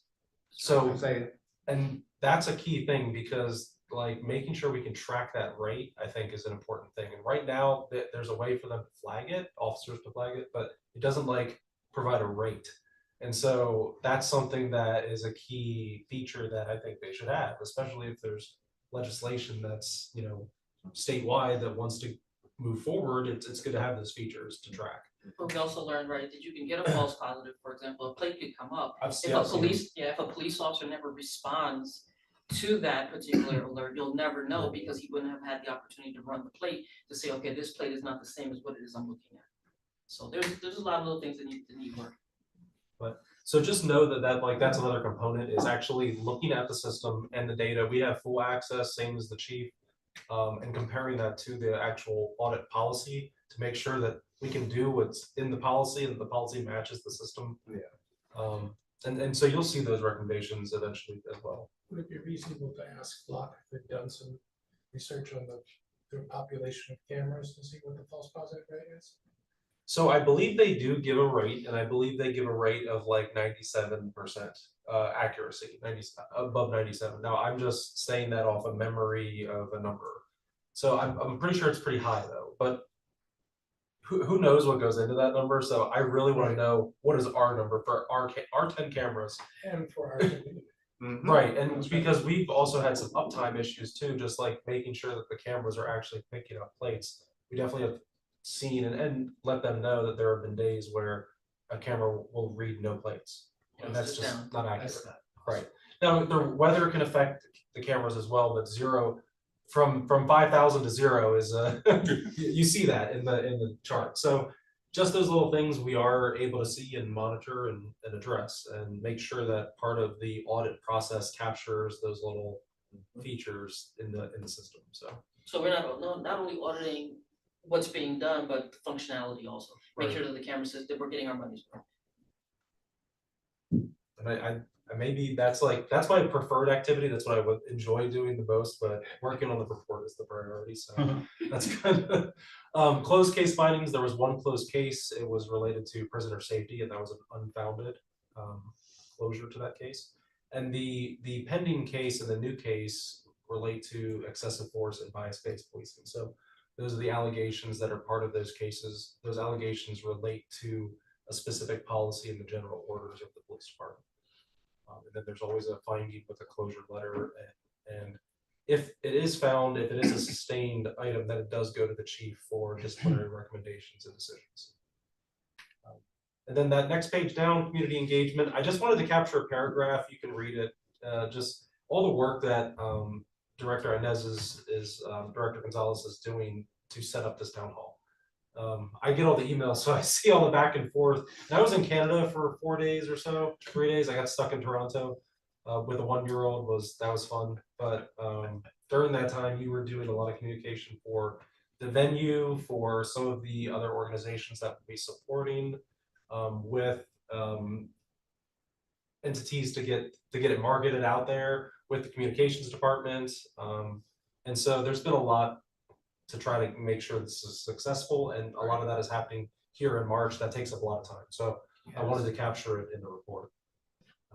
The hiring event I did mention here, making sure that I mentioned some of our board members, Mr. Titus and Mr. Fry, going to that and participating. I just did one the other day with them as well, so it's good for us to constantly be part of that process. No one can say that we're not directly involved in the hiring. Anyone on the board can do it.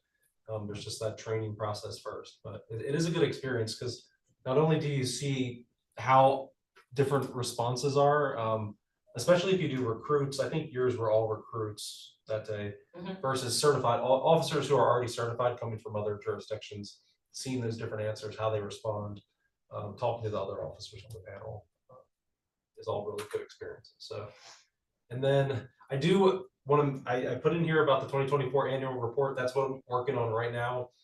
The due date in our ordinance is April 15th. That's a tax day, 3 days, 3 business days from today. I'll be honest, I don't think we're gonna hit that exact date. And so we can talk about that and go through but we're in that home stretch. So we're talking down to days. I've been trying to do as much as I possibly can on it. But if we want it done with high quality and done right, we want it, that's what we want. We want to produce these past reports, because right now we're already working on 2025. So 2025 is being produced as we go through the year, as we do these monthly reports. 2024, we want to make sure is even an expansion from 2023, showing more data about the all the different internal affairs cases, how those resulted, just statistics on the discipline that resulted from those, things like that. And so we're still pulling all that together, but we're pretty close to having that done. And a couple of new components that we didn't include in the 20. Right. Yeah. It's how we spend our expanding. money. So, but yeah, that's very close to completion, and all of you will see it before we actually release the final version. So I always like to do that soft release. I don't want to post one online that, hey, this is the final version, until we've had some feedback a little bit and people have had a chance to look at it. And that includes the city council too, and making sure it's finalized, but also if there is feedback of something that we want to add or update. And then finally, that last page just talks about some of the other things that have been happening in our policy work, as well as onboarding of the new members. And then we did a 2-day training over with UVA on community facilitation. So this was a good first step in preparation for the town hall. So yeah, and we're talking with them and getting ideas and feedback from them as well. So yeah, this is posted to the civic portal, and I'll also. So this put it is on the up? website. It It is is up there. I just put it up right before. Okay. I know, trust me, I would love to get to where I'm doing it not the day of, trust me, I understand that. You're forgiven. But he also had the hiring panel, thing. Yesterday, You have to so, justify what you got. and these, like I said, these allergies have been killing me, I've not been sort of going well with that, so. Any, do you have any idea of when you think, would be a safe date to say that the 2024 report would be ready? Soft release for the 15th. Yeah, I think so, yeah, we're, Soft we're, release. we're They're aiming, close. within like days. Oh, That's- okay. Yeah, so, The information has all been collected, it's just a matter of putting it together. into a format that looks reasonable and, you know. No. And he also wants your Nice. feedback, so he's gonna send it to you when it's ready, and then So just on the note of, I mean, this is all being recorded and people can always look back at this, but I just feel like that could also be a good note for anyone who's just doing the Spark Notes version of that, and they're going like, oh, and they were late for the April 15th deadline, and so if it's just being made very clear, you know, this is why we're late, it's because we're trying to produce something that's of high quality, just very, and I don't know, in a very salient and loud way that makes it clear so that people aren't like, wow, it looks like you all put this in on April 17th. Why is that? You just didn't do it until last minute? Like, just making it very, very clear. I in think comparison to, for example, before, where it wasn't done at all. And I think that's really the important thing, because I think before they came on board, there was no annual report. So that's the whole thing, bringing us into Which was a compliance. clear violation of the ordinance. Had we been in Right. compliance So- prior to, we wouldn't be playing catch up. I see. Well, Yeah. and my Yeah. big argument and my own, admittedly selfish defense is, I just did the 2023 report really. Yep. From, started in what, November, I think is when we started 2023, and finished in February. So that And was he had going only back, to go notes from what it is I had done records, we- for there's a a lot year of prior to digging. him even being hired. Yeah. working with Bill to capture all that old documentation that he had as well, so. So we just finished 2023, got that published, got that out to council, to you guys, if you don't have that one or haven't looked at that one, definitely take a look at it. I was trying to clean up, there is a very old, like 2020, 2021, but they're very like 3-page, just kind of quick things, so I'm cleaning those up to post, so people Like know. Word and Word. Yeah, and they're narratives. nothing, they're not like a report, they're more kind of like a. like- Draft. Kind of, I don't know, I don't wanna like, but they report on what the board was doing at that time. And then I will add the 2024 when it's ready, but to get it to you guys by next week, and so that you can start, you know, giving any feedback, you're gonna be reading through it, I'm reading through it, so. It's just getting all those components in place for 2024, and then 2025, like I said, we're doing like now, so. Yeah, but to your point though, you know, again, because this is the truth, if anyone ever asks why things are not moving as quickly, well, because for an entire year and a half almost, I was by myself. So Yeah. imagine trying to comply with every aspect of our ordinance, it's just one person. Exactly, yeah. And trying to get anybody to understand that one person is not enough, two people, as you can see, are not enough. Yep. Particularly when we're playing catch up. Yep. So that's the reality of the situation. So Yeah, I just want that being, Had made had very we not clear. hired James, the Yeah. probability of you having seen either one of these reports, Right. I could tell you from none. right, Zero. Yeah. Because I don't have the bandwidth to do it. So it's either I do the work, the investigation, or I do monthly So, reports. and I can tell you just really quickly, I've already closed everything down where we are on it. We've gotten all the information together. While I was in Canada, Inez was still pulling some of that stuff from last year. For example, like some of the policy recommendations, documentation related to that. So I have those sections like set up, and what we did during that time frame, all the minutes from all the board meetings is pulled together. And so we are just kind of putting in all the pieces, making sure that the data and visuals, I always like to do visuals, especially like graphs and charts, because they look cool and they are nice in a report.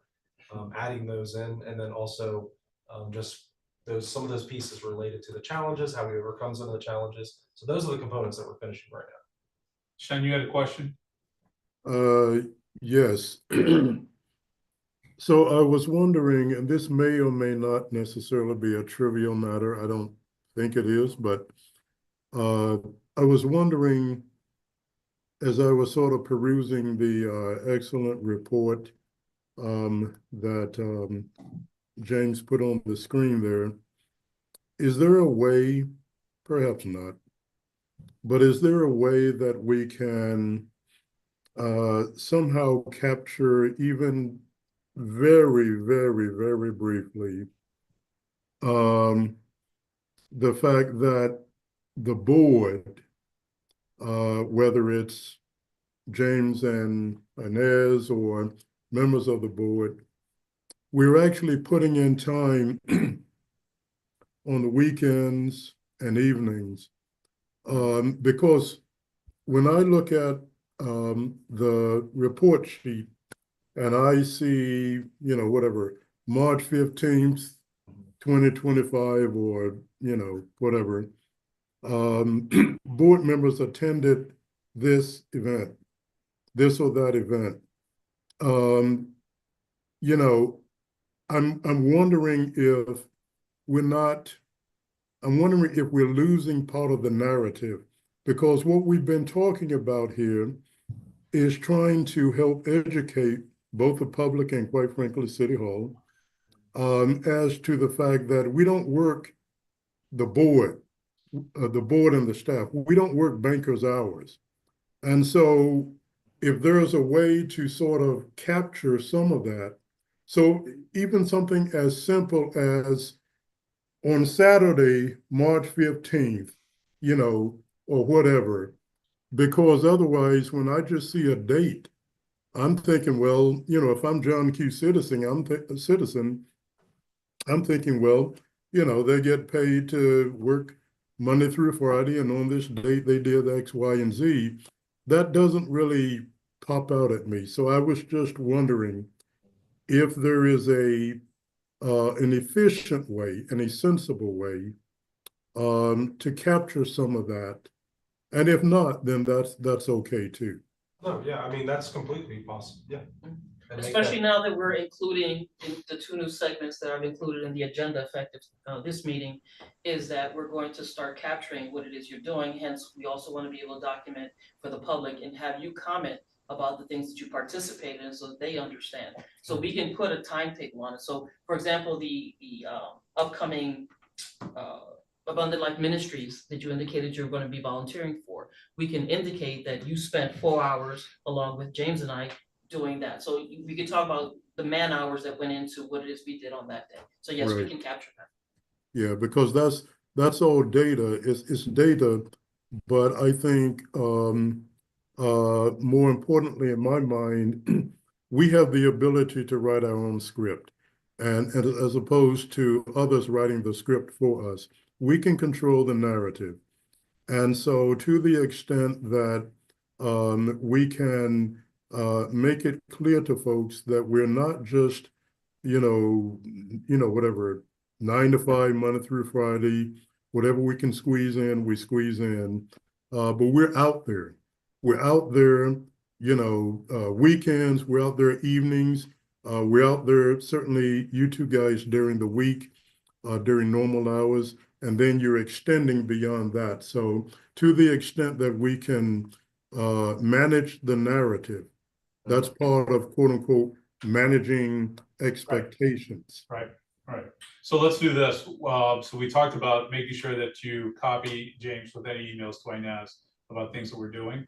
When you send that email, if you want to confirm after you've done something, so for instance, after you've done the interview process, shoot them a quick email. Hey, I participated in the interview process on March. Give the date, give the day of the week. All right, so make sure that if it's a Saturday, whatever, if it's an evening, and put in the amount of time that you were there. Yep. Include that in the email, and then that's one repository that they can check, and be an easy way to report that to them. And I mean, if it includes your thoughts and almost like commentary or a quote, I mean, we'll use it in things if it's a.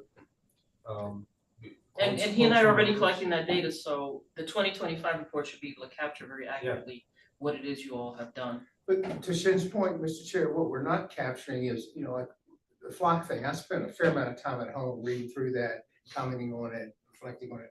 I mean, that's just time we're gonna just not be able to. But we can capture it now because of the manner in which that we're doing it. Okay. So it's easily, I can see when the date and time when you did When I what you signed did. on, yeah. So yes, I could say that each one of you spent at least 1 hour Yes, okay, great. And reviewing it and an hour Because contributing. that adds up. Sure, and I think to address that point even further, Jeff, when James gives us the 2024 report, things that we spent time on. Yeah. And during that, when you shoot your comments and suggestions back to Put the Jay and say, time oh, in. by the way, this is how much time, Perfect. all right? And then Yeah. we can start doing that. Let's with do that, please, 2024. because, you know, I'm still smarting from one counselor saying we don't do anything.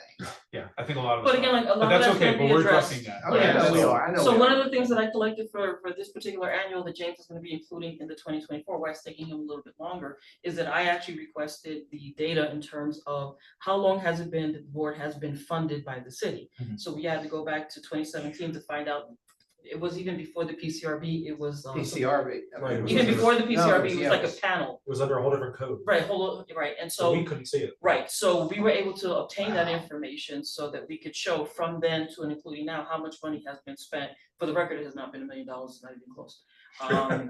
But I'm still, but I'm saying, but it's important because maybe people are under the assumption that that was the case. So, you know, even if you include this fiscal year that we're currently in, it's not that much. But. And board meetings are getting captured. Right, too, but we can just- break it down by year, what was spent on this entire experiment. Right. So that's why it's taking a little bit more. And this is the thing, whatever data we need to ultimately capture, whatever you send us, we're gonna capture. It's just, you know, I feel like one of my jobs is to try to make sure we figure out efficient ways to actually do that, capture it and then report on it and just, you know, to try to cut off the things that really don't matter, that nobody cares about, and to really capture the things that do matter, that everybody does care about. So if you think of a more efficient way to capture our participation in things outside of board meetings, other than emailing, just let us all know. for and now, then, you know, let's we'll go with ahead and do email. that. We Okay. might work on a form submission or something, but for There's now, nothing on that. yeah, For the email. let's just worry. Email is always an issue or always an option because I add it to my log until I, you know, until deleted. So Awesome. I'm gonna move on. There's a couple of points that were going on. It's still gonna take us a little bit of time. So I'm gonna move on to item number 10 and ask Inez to follow on with her executive. And I'm trying to director's get report. through this as quickly as possible, so we can get out of here by before 8:30. So the status of the town hall meeting, as you all know, is April 29th, Harbor Recreation, 5:30 to 7:30, as the chair indicated. We are going to be there setting up probably somewhere between 2 and 3 o'clock in the afternoon. I've reserved the location for the entire time, because remember, we're gonna need whatever help we can get. We're gonna be bringing swag there.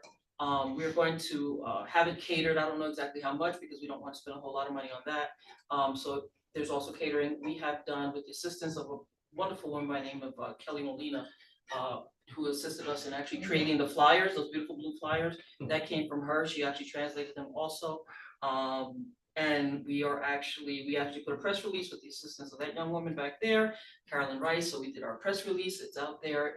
She posted it on social media for us. So And Mr. Alvarez gave me the idea of posting it on the city buses. So we actually have it in print now, hopefully ready before the end of tomorrow, and it'll be in all 30 of the city buses in English and Spanish. Great idea, Isaiah. So that's that.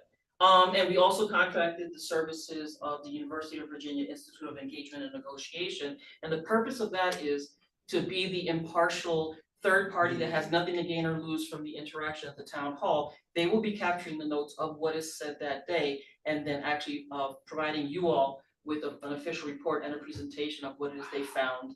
And then hopefully you all will be forwarding that to the city council. So it's not our opinion of what was said. This is the independent party saying this is what we heard. And we're gonna relay what the community wants to the city it's a council. good stand-in for a survey at the time being. Right. Great job.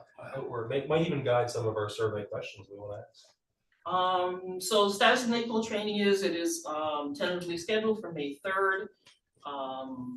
That is going to be a full day worth of training. What day of the week is that? That is a Saturday, normally because of the length of time. And that's something that's also mandated by city ordinance. You have to be trained within 90 days of your appointment. So that's something that's just, it's mandatory. So it'll be 8 hours with half an hour for lunch, 2 15-minute breaks. There will be food there that day. It's gonna be at City Space. And it's gonna be NACO. The director of NACO will be providing the training. She and I are currently working on the syllabus. So there's that. So we're tweaking the syllabus. So status of the desk book. So the desk book, something that was started by Mr. Mendez. It is something that's required by our operating procedures. It kind of got lost in the sauce. It had been forwarded to the city attorney's office by Mr. Mendez at the time that we had our the law firm representing us. We lost our city attorney, so it just kind of is in limbo. I touched base with the deputy city attorney who is actually assigned to us specifically. She was able to find it. She was able to determine that another deputy city attorney had made recommendations for changes to, but herein lies the problem. Though the changes, or in other words, he tracked the changes, so he indicated what the changes ought to be, but because we no longer have an attorney, those changes are either gonna have to be done by me, or they're going to have to be done by whenever we get a Outside counsel. outside counsel, right? So the probability is at some point, once we catch up with everything, I will make the changes to the desk book and put it out there. But again, there's no rush because again, it has to do with hearings. What is the likelihood that we'll be engaging in a hearing anytime soon? And the answer is not anytime soon, but there's a reason for that. We'll discuss that probably at a later time. The status of the RFI, which has to do with resuming your search for the independent legal counsel, that kind of got lost in the sauce as well. I was provided with that information, and I was provided with organizations that I can forward it to. I don't know if Cameron ever had an opportunity to forward it to any of her colleagues. Cameron? Yes, no, maybe, thumbs up, thumbs down. Unmute. Am I unmuted now? Sorry. Oh, yeah, you're good. Yes, at the time you asked, which was actually quite a long time ago, I went ahead and forwarded it to CABA and saw that CABA disseminated it to our entire membership. So if it's all right with you, maybe what I'll do is I'll resend it to you and maybe make the request again for you to disseminate it again, possibly? Sure, we can do it again. And maybe Dr. Frazier can actually reach out to the individual who had expressed interest before and see what, if we can at some point get independent In counsel for you all. response to Ms. McBride's blast, I actually had 2 inquiries from attorneys I know, just sort of fishing around, and nothing ever came of it, but I know that it landed. So I'll put that out Thanks, again, Cameron. whatever assistance both you and Cameron can provide, it would be great. So you can get yourself some independent counsel, but again, right now, our goal is always to, whenever possible, to reach out to the deputy city attorney responsible for us. Ms. April Wimberly was very responsive. She's great. She's wonderful, yes, she is. And Ms. And to Director, use her as much as possible. do we have a line item budget? I mean, what's budgeted for that for the year? Well, so as I had reported at the at our last meeting, it was cut in half. So That particular line item is cut, yes. it's cut And in what half. is it So, now? about 25,000, I think, Okay. if memory serves, somewhere thereabouts. So yeah, but again, if we don't use that individual for every little thing, then we should be fine. I mean, part of the issue is, are fees for these attorneys are through the Yeah, roof, they're so I astronomical. mean, it's a problem. So there's that. Other than that, so the very last thing on the list is the powers and duties of board members. I had forwarded to you all a article that was written not too long ago, that has specifically to do with, it was essentially criticisms and concerns about what it is our powers are and I guess misconceptions of what it is we can and cannot do. And so did anybody have any questions about that? No, it's on us not here tonight. It's not thrilled about it. So I'll tell you this, my reaction, and I know that James and I have spoken about this at length. It's not necessarily that the article had anything that was not true. What the article didn't do was, number one, it didn't follow through as, in my opinion, a good journalist would do in terms of saying, this is what happened, like the one specific case that they chose to key on, they went halfway through that case and they didn't go through with the rest of the case. They didn't say, oh, by the way, there was video evidence. Oh, by the way, the video evidence backed this up. Oh, by the way, the end result of the case was this. If all you did was read that article, you would think that that case was a completely different outcome than what it really was. So there's an issue with that, I think, and I think it also it chose not to shed any positive light on the board. Instead, it was geared towards the problems. And I think that's one of the things, we keep going back to what it is that we're trying to do. It just happened to be that that's what they chose to do. news organizations thrive on bad news. You know, if it bleeds, it leads. Yeah. And in this case, it's a lot easier to sit there and say, well, there's a lot of issues with PCOB than to say, look at all the good things that the PCOB is doing. So that being said, I think it's important on all of us to, when something like this happens or something comes out, or somebody wants to talk to you, to refer back to the policy that I know sent to all of us. In terms of, before you give a public comment, you can always give a public comment as a private citizen, all right? Just to make sure everybody understands that. But if you give a public comment as a member of the board representing the board, that you first talk to Inez, let's clear what the question is, let's clear what your statement's going to be, because we also want to be able to give out a statement that we're all behind. We don't want to have one board member say one thing and another board member then contradict that statement, because then it makes us look foolish. And so we got the communications policy back from the city attorney's office. April looked over it. She made some changes to the language. You should be getting that from me within the week. For you to look at it. Maybe what we can do is agenda for meeting, we can include it in next month's That would meeting. be awesome. And so we can do that. But I did want to very quickly say that, and only because under normal circumstances, I would not ever speak about an administrative investigation of personnel. I'm only commenting on this one because the information that was put out there by the complainant herself. One of the things where the article led was that when this individual came to us, she was expecting an advocate. We advocate for everyone, okay?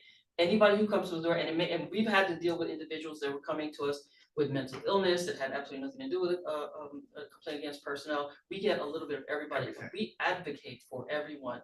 And the source of that particular complaint has provided us with other complaints that had entirely different outcomes. Here's what we cannot do as a board, what I cannot do, what internal affairs cannot do. We cannot fabricate evidence for you. We cannot produce witnesses for you that do not exist. We cannot force the witnesses that you allege are there to come forward and cooperate with us. We can't force those things. The article indicated or made it seem like there was no video evidence whatsoever. That was actually not true. There was absolutely video evidence. So again, the article itself was somewhat misleading because again, there was misinformation put out there. So what we cannot do is create something that doesn't exist. So our burden of proof is preponderance of the evidence, which means it's less of proof than beyond shadow of a doubt. It's 51% that it was more likely than not to happen, but we can't produce evidence on your behalf. So, and that's the issue. And so it's important to know that. The other issue is this, two very important things that came out of the article. One is that we can't investigate complaints, and that's not actually accurate. So here's very quickly, and we can go in depth at a future meeting. The question I pose to all of you from what you've read, what you know, do you all believe that you guys, according to the ordinance, can conduct an actual independent investigation? We as a board? As a board, can Are you you as the conduct, director? no, can you all conduct, engage in an investigation? Does anybody here think that you can engage in an investigation? Correct. You all can conduct an investigation. There's nothing preventing you all from engaging in an investigation. The question that begs to be answered is this: what would that look like? You meet once a month. You have 75 days, according to our ordinance or according to the operating procedures, to conduct your investigation. The City of Charlottesville Police Department has 45 days to conduct their investigation. This is what's important to know, why we have to fine tune everything. By the time you all took the 75 days to get that investigation done, the police department would have already concluded their aspect of the investigation. It have already been approved by the hierarchy. The chief would have already implemented or imposed discipline if discipline was necessary. It would have already been appealed by the officer if the officer intended to file an appeal, and the response to that appeal would have come back. By the time you guys get your 75 days in, they would have already completed their entire process. You then, after 75 days, cannot come and try to make a recommendation for discipline after the entire process is already played out. So that's one of the things that we have to align, is we have to align our timeline to their timeline. So a lot of people are under the impression that simply because you all can't interview police officers that you can't engage in an investigation. You can. It will not be a complete investigation. It will be lacking an important element, but can you watch body cam footage and make a determination based on what you saw, whether you think the officer is guilty or not? Of course. But the next problem, of course, is that sufficient to make a recommendation in the eyes, for example, of the union? Because we are now in a union environment. And remember that if you all make recommendations for discipline, the chief of police is going to have to be able to substantiate why it is he's making a decision based on our investigations, which by the way, he will not. Right? He will not impose discipline on an investigation conducted by you all. It has to be an investigation conducted by his people. That's something else that's misaligned in terms of what's written in our ordinance and in our operating procedures versus what's actually in practice. Because no one actually talked to all the parties that they needed to talk to when they were putting these documents together. That's what we're trying to align. So can you do one? Absolutely. You absolutely can. The question is whether or not you all can do it within a specified period of time that's necessary to actually have a positive impact, right? To actually be able to influence discipline. So that's the thing that you have to take into consideration. Oh, we need an investigator. Well, not even, but not even Yeah. that, I can do the investigation, but that's a whole other set of circumstances. So the question is, can Inez do an investigation? Yes, she can. Can she interview police officers? No, she cannot. Why? Because the ordinance says I can't. And there's competing issues also now because the city council wanted us to do one thing before the union came in. Now there's a collective bargaining agreement, and apparently nobody bothered to look at the collective bargaining agreement. So many of the things that we are supposed to be doing can't be done because they're supposed to be bargained for issues, and they were never bargained for with the CBA. So now there's a question of, well, I have my own opinion. If I was an attorney representing the CBA about what I would be saying, if we came back and said, well, now we want to bargain with us.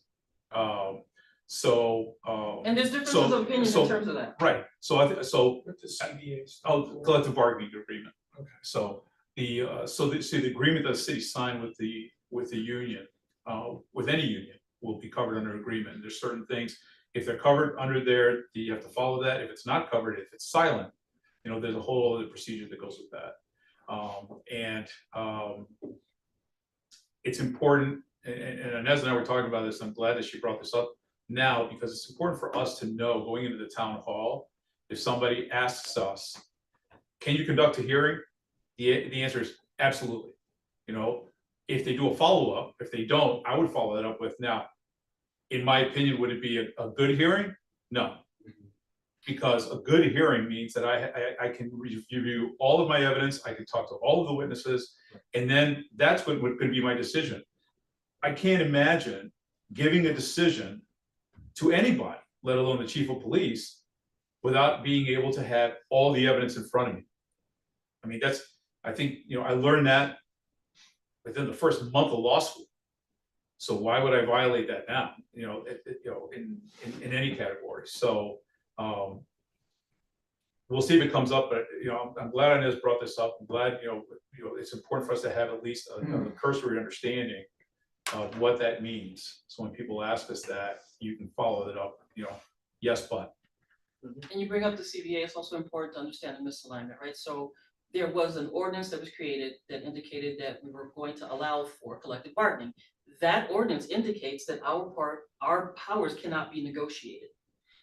However, and then you had our ordinance that says that we can do all of these things, right? And then here comes collective bargaining, and in the collective bargaining agreement is a small segment in there that talks about something that has to do that our recommendations will not be utilized during the appeals process, which was taken literally right out of our ordinance.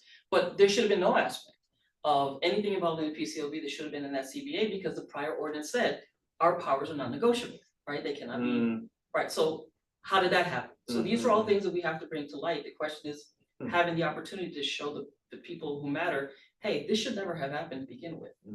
So there's a lot of things that need fixing, and it's a lot of documents that need looking at, and we have to kind of align all of these documents. So I think what happened was that they were in such a rush to make this thing happen, that they started a lot of things they should not have started before having all their ducks in a row. Very quickly, and I realized we're 5 minutes away from 8:30, but one of the things was we have a portal that we can take complaints from. But that portal was open to the public for complaints before we had an investigations manual.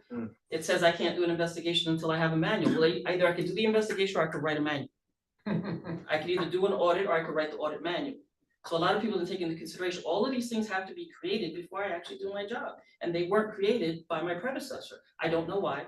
I can't blame him. He was one person. So I don't know what was going on then for why these things didn't happen. But these are the things that we're actually collectively working on getting done right now so that we can actually do our job the way it's supposed to be done. That was really clear. Thank you for that. Was a lot of information to somehow communicate, and you did it. I don't know how you did it. Good, Thank you. that's good. Any questions for the executive director before we move on? All right, seeing none. Item number 11. Do we have anybody online? One person. All right. Does that person, if that person has any questions, first I should ask, do you have any questions?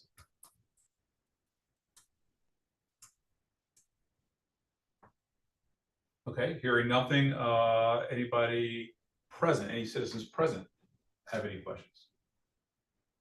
No, thank Okay, seeing none, then I will move to item 12, adjournment. I'll entertain a motion. So move. Second? All in favor? Aye. So carried. Thank you. All right, thanks everybody for your